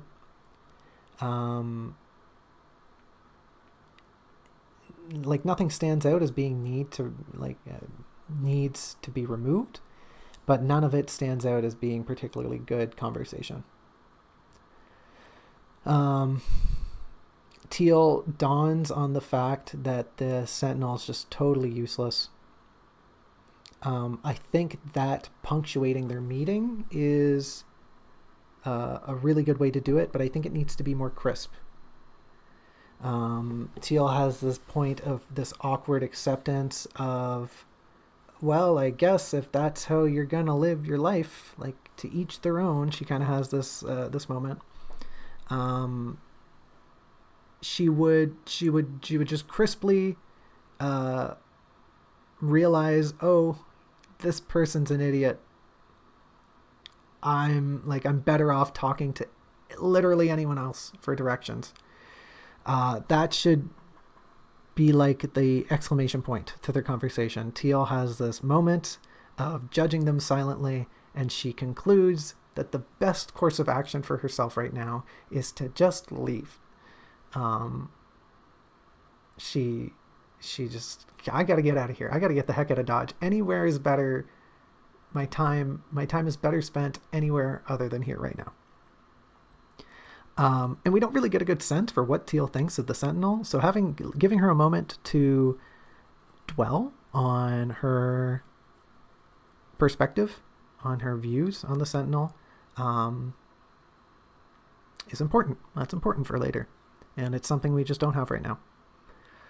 I have here written as one of the final statements that the encounter with the Sentinel should feel like how when you go to the store and you're looking for something and you ask an employee, and the employee is very polite, they're super kind, they're super helpful, but their response is something along the lines of, oh, I have no idea, or like, oh, I don't work in this section, or oh, let me go get my manager, right? You're like, dang, this employee is here, they're doing a job, but wow, they're the least helpful. I could have talked to any other person here and probably gotten a better result than all of the nothing our conversation just did, right? That's what the Sentinel should feel like. The Sentinel should feel like this good-natured individual that is just totally helpless. That's just completely Why did I talk to you? Why did I talk to you of all people? I could have talked to the kids playing tag, but I chose to talk to you and I regret it. Thank you. Have a nice day. And that's basically how Teal leaves, but we should expedite that process a little bit. Ending on this half-baked departure, we're basically at the end here, right? Chapter 8's right there. Teal basically has this moment of, oh, okay, the guard is not helping. I'm just going to go to the market. And she basically leaves. And honestly, I think that's fine. I think that's fine to have this very half-baked departure because it ties into this whole idea very well that this is kind of an awkward engagement. It's been awkward since it started. Teal is awkward. She really isn't finding any help in the Sentinel. And she just gives up. She just gives up and goes, okay, I'm going to leave. Have a good day. I think we need to incorporate a better viewpoint for Teal to get her thoughts and her feelings a little better here. She should be understanding that her memories here are a little weird, but she should also be a little judgmental. She's kind of being a little judgy that the Sentinel is really unhelpful.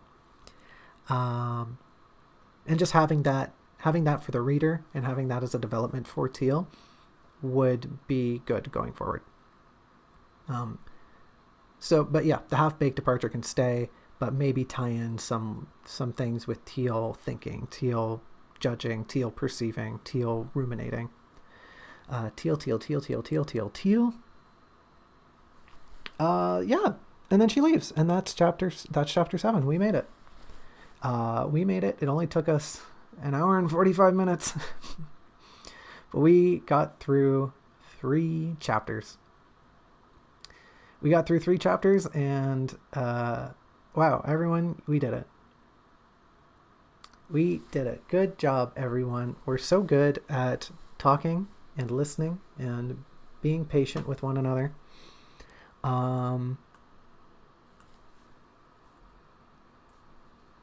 What else? What else is there to say here? There's more to do, but we did the part that is important. So thank you for joining us today. I hope the discussion was meaningful. It sure felt meaningful to me. This was a lot to digest.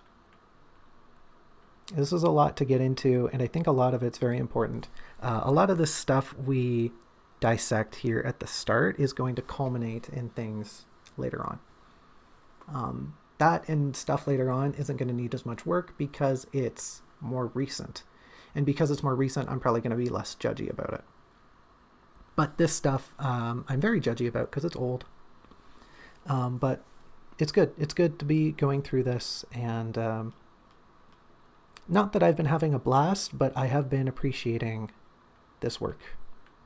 It's allowing me to think when you drink a thought. It's allowing me to think critically about the book, which is good. So I appreciate everyone's patience, and I ask for a bit more of your patience as I change scenes, as I get ready to go into the void. Pew! Here it is. Here's the void. And if I go here, and I open this, hey yo, it's Sai. It's your app. It's your app, Sai. We are going to draw for a little bit to do our weekly Q&A.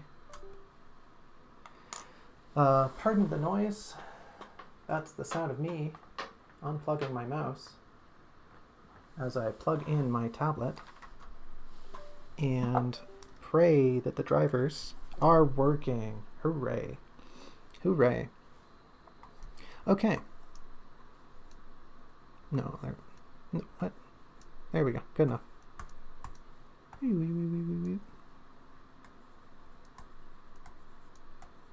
Y'all know the drill. Y'all know the drill. Just kidding. Most of you don't. In fact, I don't. I don't even know what the drill is. But I will mute for a moment and have a sip of tea and maybe put on some music. I don't know about that. And then I'll be right back, and then I'll answer some questions, if there are any. So hold tight. Give me about maybe 5 minutes at most. I won't be very long. If I can find my mouse. There it is. I got it.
Oh, good Lord.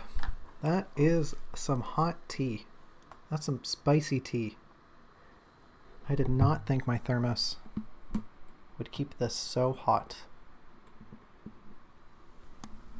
Congratulations, thermos. You burned my mouth.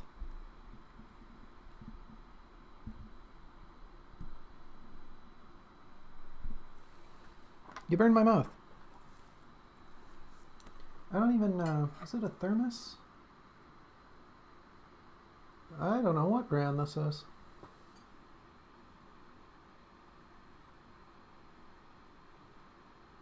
Huh. Well, anyways, it's doing a good job. Not too good of a job, though. Where are we? We don't have a ton of time here. I see it's already... that's not it. I see it's already nearly 5 o'clock. I really am a little embarrassed. I just talked for 2 hours. Even I'm a little exhausted about how much I just talked. And I have to deal with myself all the time. Like I build up a tolerance. But wow. Whew. Phew. You know? Yeah, I did. I talked way too long. So I'm going to do some doodles. Wrong brush. I'm going to do some doodles. I don't think I'll do very much. Maybe we'll vibe until about 5:30. That gives us about like 40 minutes. As long as there's not a ton of questions. I think that should be a lot of time. I see there's 2 viewers this week. 2 of them. Count them. 2 viewers. Oh my God, no. Dear God.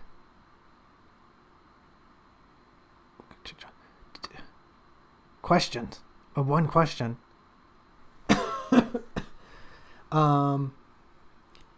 Yeah, we'll go through the questions. I'm just gonna draw like the back to this guy. I'm gonna just draw some like scrungly teals. Some very low effort teals.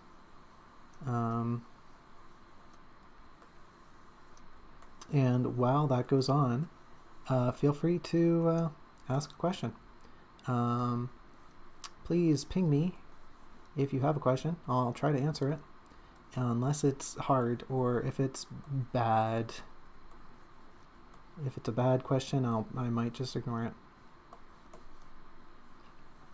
And if you're thinking, well, how do I know if it's a bad question? You don't. But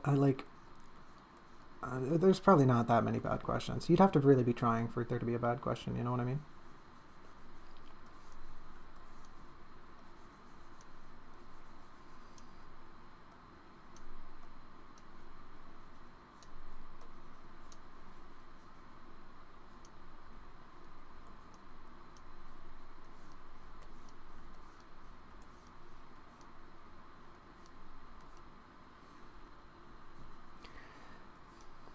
But yeah.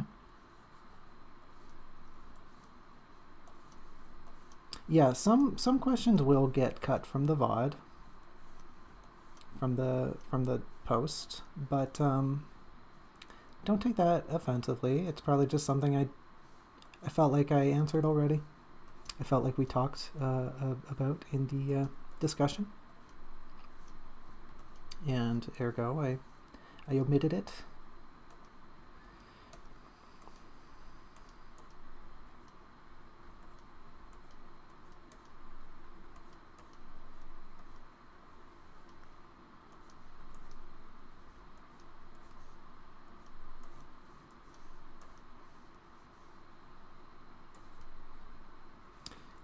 I was gonna draw Teal like reaching to the camera, but I don't think I will because I'm lazy. I don't want to draw those hands, so she's just kind of looming. POV, you're a slice of bread.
Uh-oh.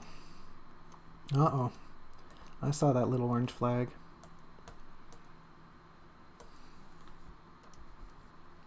I'm gonna take a small aside here and explain facial structure.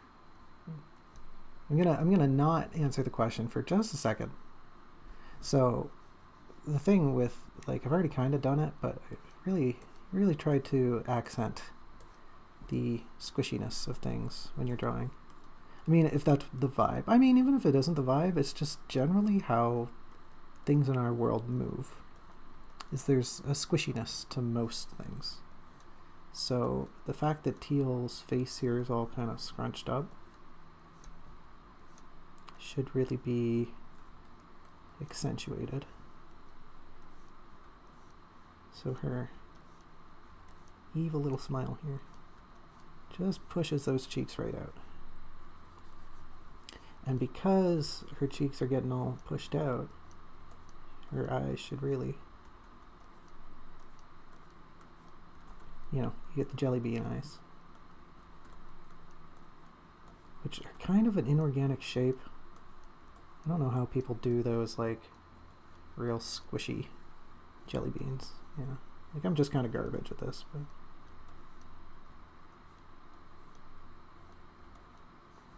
should have kind of a squish to them.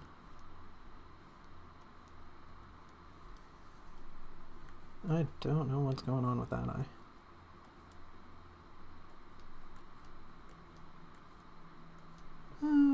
Whatever.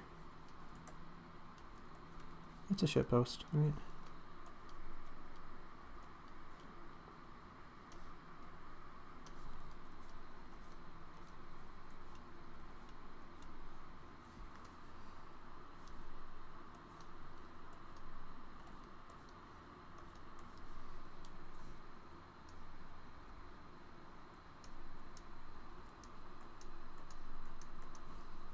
Anyways, right, there's a question here, isn't there? Let's see. Robin asks, Robin with their one singular question asks, when talking about Lacrimosa's appearance, is their appearance going to be based off of an existing moth species? Or are you really going to lean into the whole, yeah, this is some moth that has the power of the sun behind it? That is a question. I don't think that it will be either. I don't think it'll be either because the allusion to Lacrimosa having the power of the sun is more of an illustrative metaphor.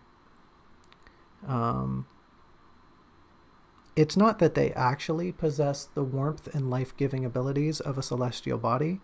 It is that they are kind of just a warm and cozy little bug. It's more so the fact that they're perceived, therefore, by an individual who is increasingly becoming more and more depraved, that a warm and cozy bug maybe starts to resemble a celestial body. Yeah, I get what you're...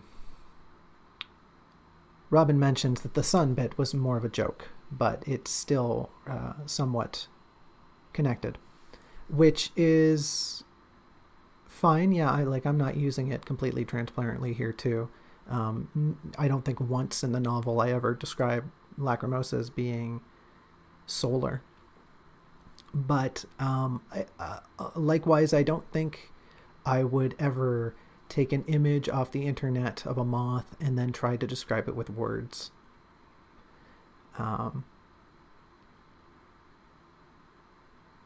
Lacrimosa and the other glow bugs aren't meant to be anything. They're not meant to be anything real. When Teal sits down to look at Lacrimosa and can't really identify them, that's mostly shorthand for me saying, this isn't a real bug. This isn't a real bug. It's kind of just a little silly insect. It's a silly fantasy bug, which, I mean, of course it is. I don't think anybody's reading this and going, oh, a moth on fire. That's got to be real. They are, in fact, not thinking that because people are smart. People are smart individuals. And probably what will happen when rewriting this scene is I will probably I'll probably do like some very atomically correct drawings of moths, and I will try to I'm honestly gonna make a character sheet for Lacrimosa one day. Like part of the second draft is me figuring out character designs. Not all of the characters need a design, but some of them do, and part of the process is me nailing down character designs. For instance, this idiot's probably going to get like a 5-point turnaround, just because I need her to be that solid. Azure might get like a 3-point. Indigo might get like a character sheet. But like the moth fella is gonna probably get like a pretty in-depth character creation, like a design, right? And part of that process will be me referencing moths. So to make a long story short, Lacrimosa will be based off of real moths, but Lacrimosa will not be like, I'm not going on Google and searching woolly bear moth and then just drawing that. I'm not just gonna make Lacrimosa a woolly bear moth on fire. But they, you know, I might end up using a woolly bear moth as a point of reference, in which case Lacrimosa might have some elements of a woolly bear that are noticeable. But I haven't really, that's something I've been kind of aware of for a while, is trying to find a moth that inspires me, that makes me go like, ooh, that's a Lacrimosa moth. Yeah, that's them. Which probably means that it's eventually just going to be something I create. They're definitely going to have moth-like qualities. You know, like I mentioned, they're fuzzy, right? I talk about their wings, right? That's good.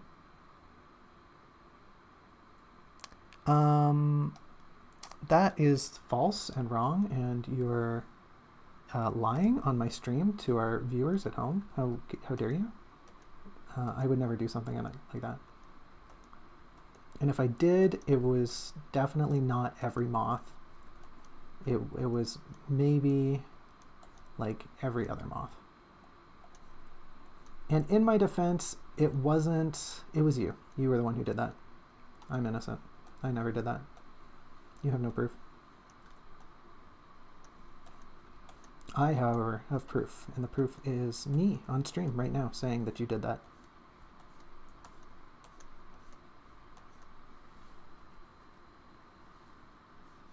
Yeah, what are you going to do? What are you going to do about that, huh? Nothing. That's right.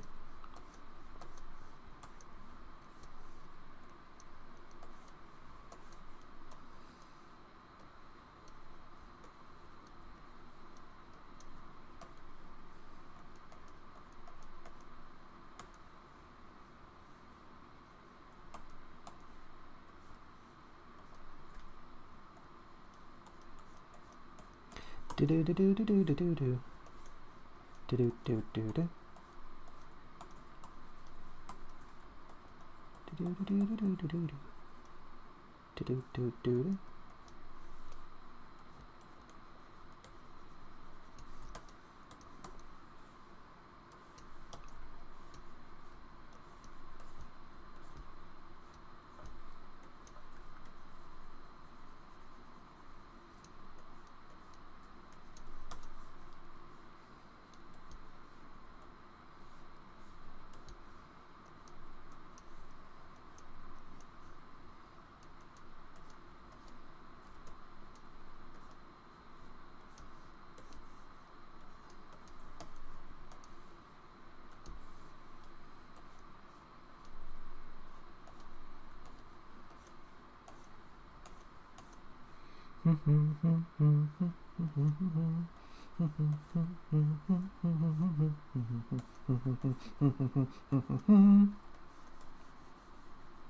Y'all seen this Canadian Miku going around? Not a fan. Not a fan, TBH. I have to wonder if this is how all the Brazilian people felt about Brazilian Miku.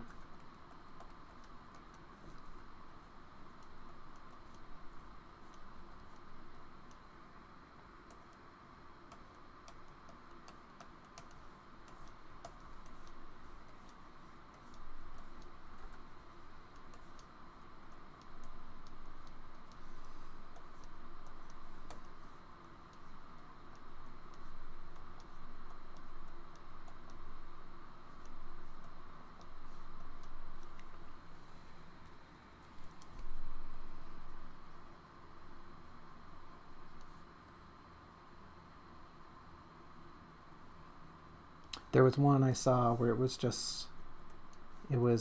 Miku so Canadian she was Quebecois, and I had no idea. I had no idea what she was trying to say. Like the artist must have been Quebecois, because that was some Quebecois, you know? It wasn't like, oh bonjour, je m'appelle Miku. Comment ça va aujourd'hui? You know? Savez? Huh? It was some dialectical stuff. It was some like, oh, yo, you're in the boonies. You're up north. You're out of Montreal. You ain't talking about Quebec City. sorry everyone. God forbid I be bilingual. This is an attack on my rights to be bilingual.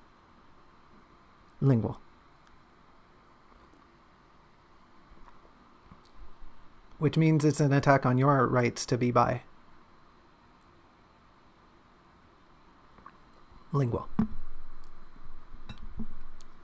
And we don't live in an era where that's okay. Because there are people who moderate stream chats who may or may not like both males and females. And they think they can just roll around the place telling people they can't be bi. Do you realize how hypocritical that is? Bilingual? Pardon me? Oh, mon cher.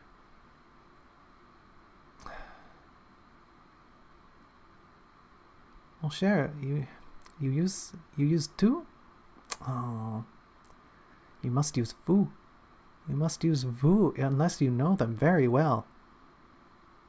You have to use the informal.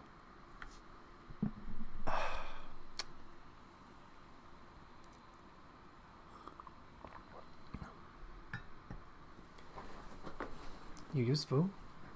What's wrong? Okay, well, okay, you're not in the wrong then. You can use vous for whatever.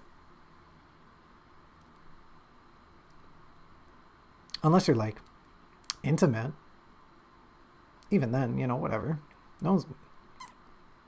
I don't know. I wouldn't. Toi? No one uses toi. I mean, it depends on what sense. What were you using it? Were you using it in the indicative? Were you saying that somebody... I don't know how to describe French grammar. I know how to describe English grammar.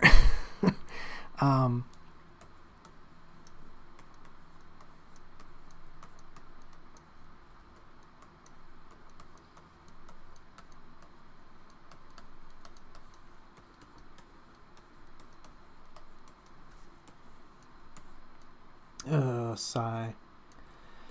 It's a noise I make whenever I have to deal with you.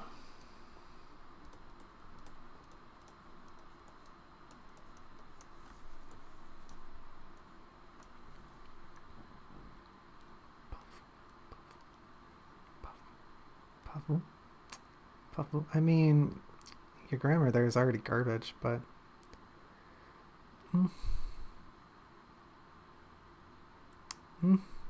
I mean, okay, well, the fact that you're saying mon ami is already, like, yeah. Yeah, you should have used toi. Yeah, pas toi. If you hadn't have very explicitly used the phrase mon ami, I would have said, okay, whatever. But the fact you're calling somebody your friend and not referring to them as with toi, that is a little weird. Sorry.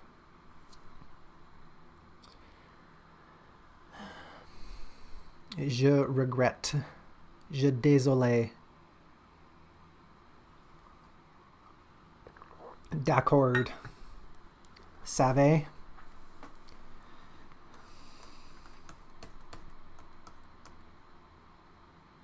Yeah, let's, what time is it?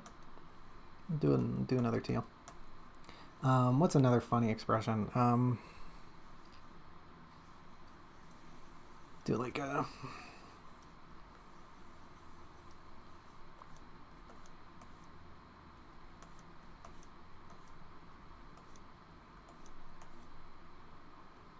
Do like a...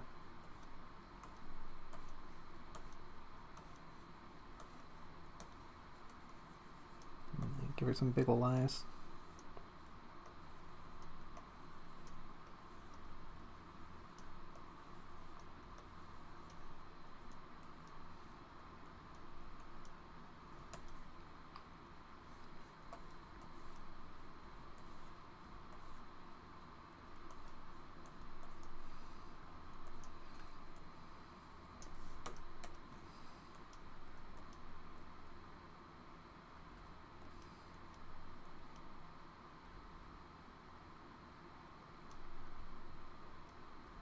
How do I want to have her like hands clasped in prayer.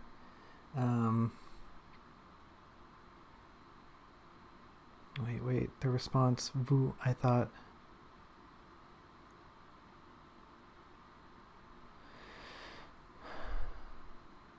Yeah, I mean, that, right, that's so, vous is that's like the general, right? One would use vous when talking about groups or an individual that one is not familiar with. Tu is tu, or toi in this case, is very much only used for one that you know very well or you are maybe related to. Technically, it is formal, but it's formal because you use it in situations that you are talking to an individual that you don't know. Tu is informal, but it's informal because you use it with people you do know. Thus, you would use it in informal settings. So for them, yeah, for you to be referring to a friend as vous, like very specifically when you say mon ami, unless you're talking to a stranger, but even then it's kind of like a bit of a Germanic, a grammatic, Germanic? It's a grammatic backlash, whiplash, pardon me.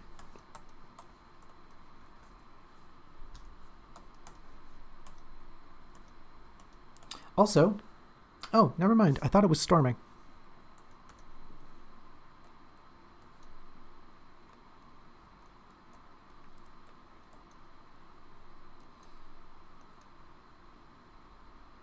Maybe she just, maybe it's just like, she's just got her, like, hands covered. Yeah, that, I mean, this looks stupid.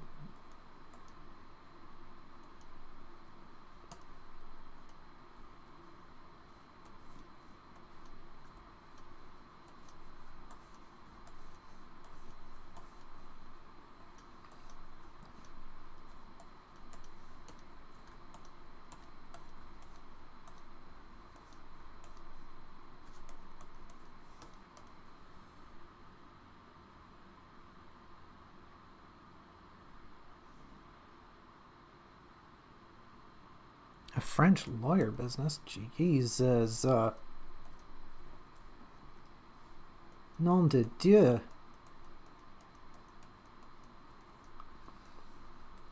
I mean, I don't really have a position to talk. I haven't used French in years. I only got to a level that was barely above conversational. So, and yeah, I haven't spoken actual French for over a decade now. I've been told it'll come right back, but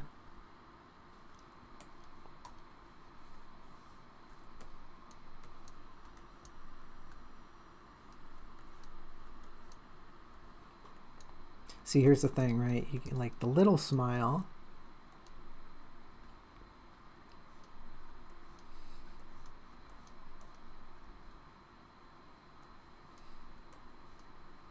And like a little cat face. Or like maybe she sees something she really covets. And now suddenly it's like an aspiring pleading. She's kind of floating. She's floating towards the piece of toast.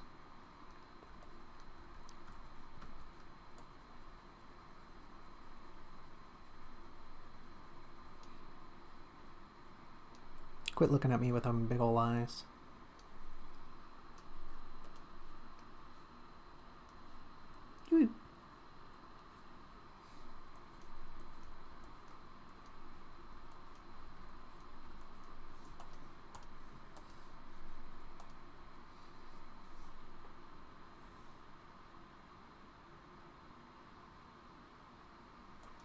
You should ask your mother to teach you French again then.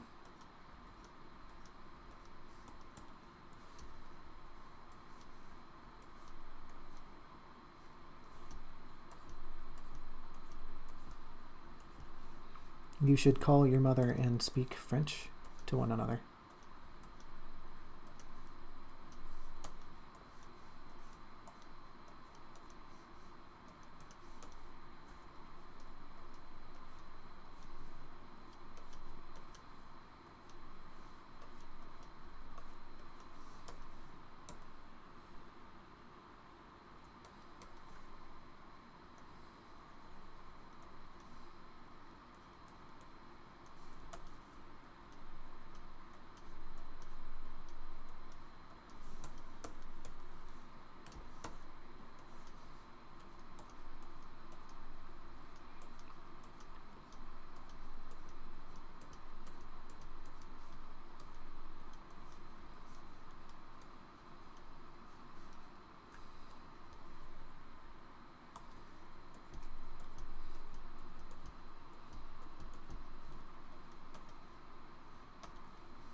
What's going on here?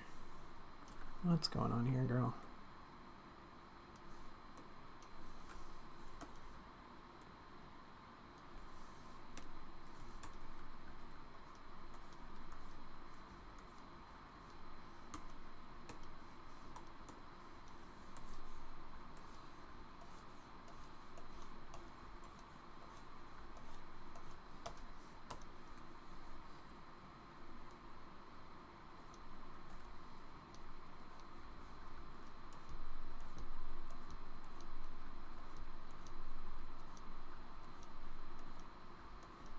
Do do do do do.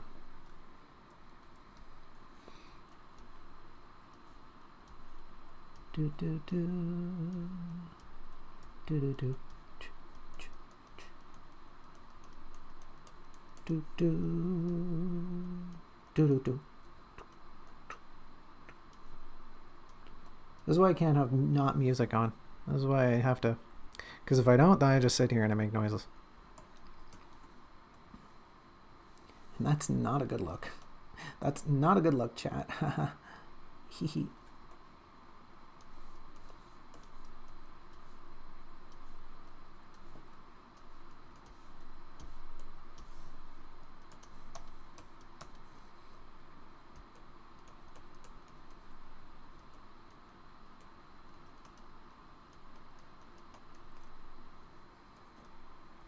This is the localized version. This is the dub. This is Teal's English dub. All right, 7 minutes until 5:30. Can I draw another thing in 7 minutes? I think I drew that one in about 7 minutes. What else we got? What? Maybe Teal given like a real stanky look. Teal got some real like stank. She's real. She was real upset.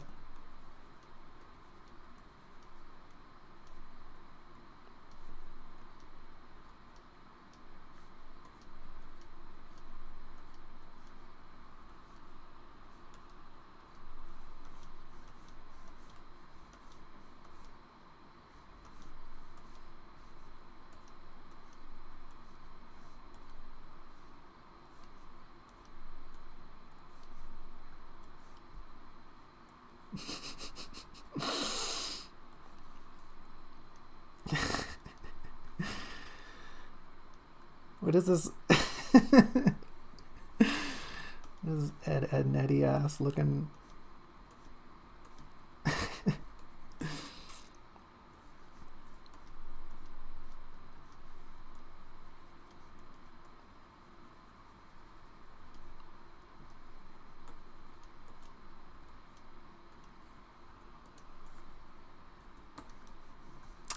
Let me start over. I can do better. I can do better. Hold on. I can do better.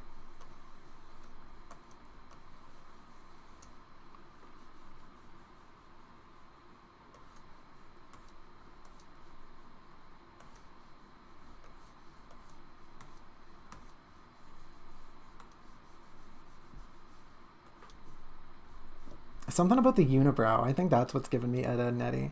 This like this frownabrow.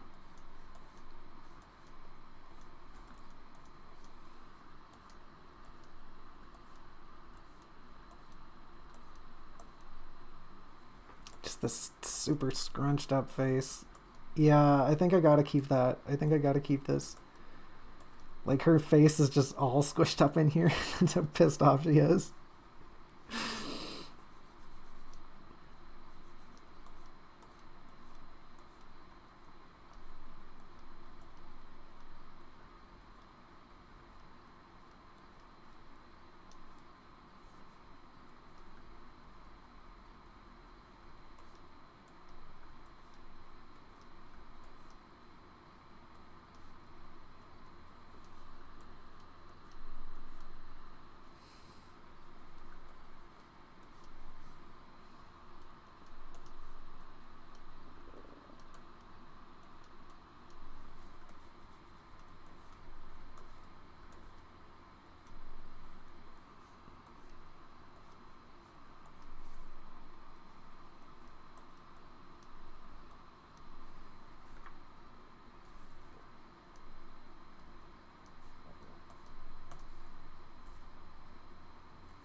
I feel like I could still... I feel like there's an improvement to be made on this. I feel like there's something to be done here. 3 minutes. I definitely couldn't rework this in 3 minutes. No, sir. Just gotta squish all those freckles on in there.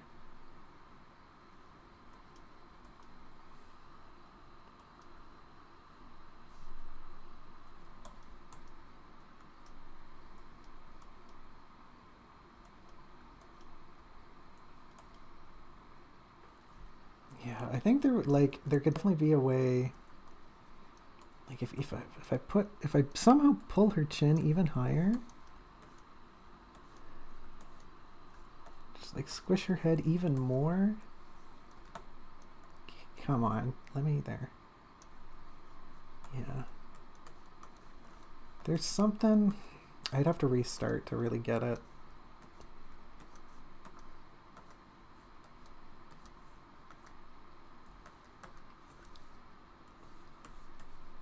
I'm trying to push it towards the, you know, who put you on the planet kind of face.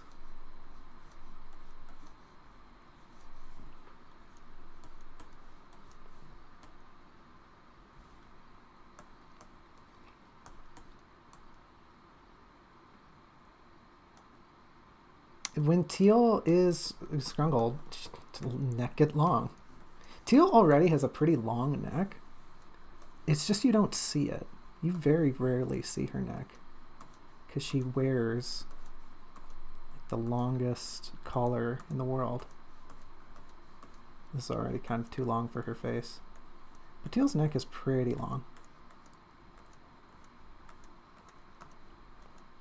Typically her like frame is something like this, and then her collar comes up around there.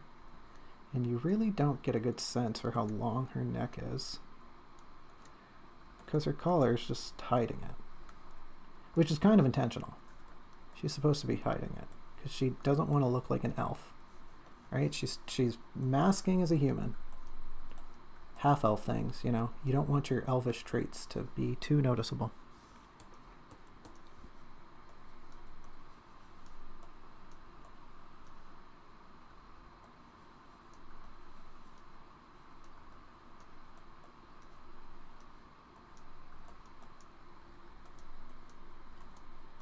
I don't even know how to draw a normal teal now.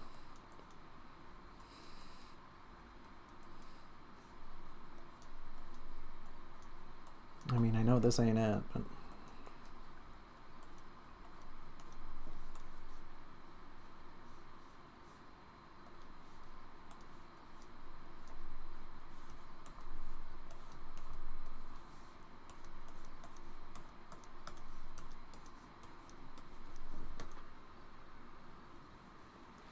It's a half elf. That's a quarter elf. Ow, my elbow.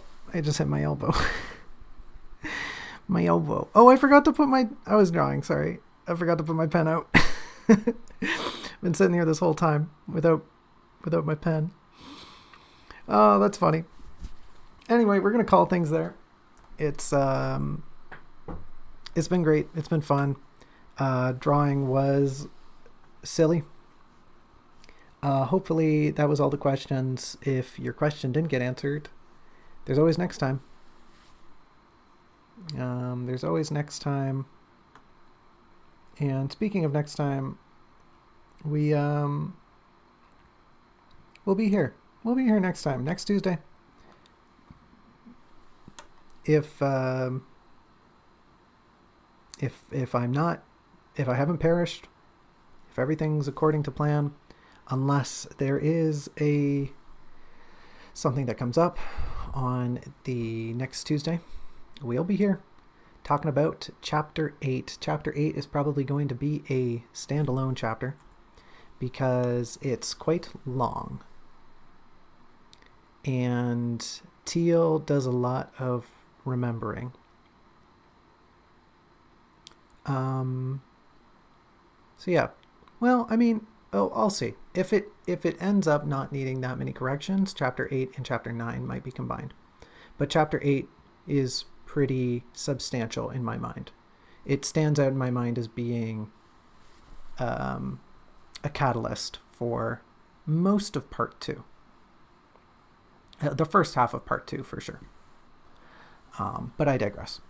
We'll dive into Chapter 8 next time. Thanks for hanging out this time. It's been great. I did a lot of talking, but we got a lot done. We talked about Chapter 5, we talked about Chapter 6, and we talked about Chapter 7. The first and probably only time we're going to cram 3 chapters into a stream. I realize that's a lot, but once again, thanks for your support. Like I said, we'll be here next week at 3 p.m. and I can't wait to see you then. Have a good one, folks. And don't forget to buy jelly donuts. I wish I got sponsored to say that, but I didn't. Just, I don't know. If you can, go buy a jelly donut. I'm not a fan personally, but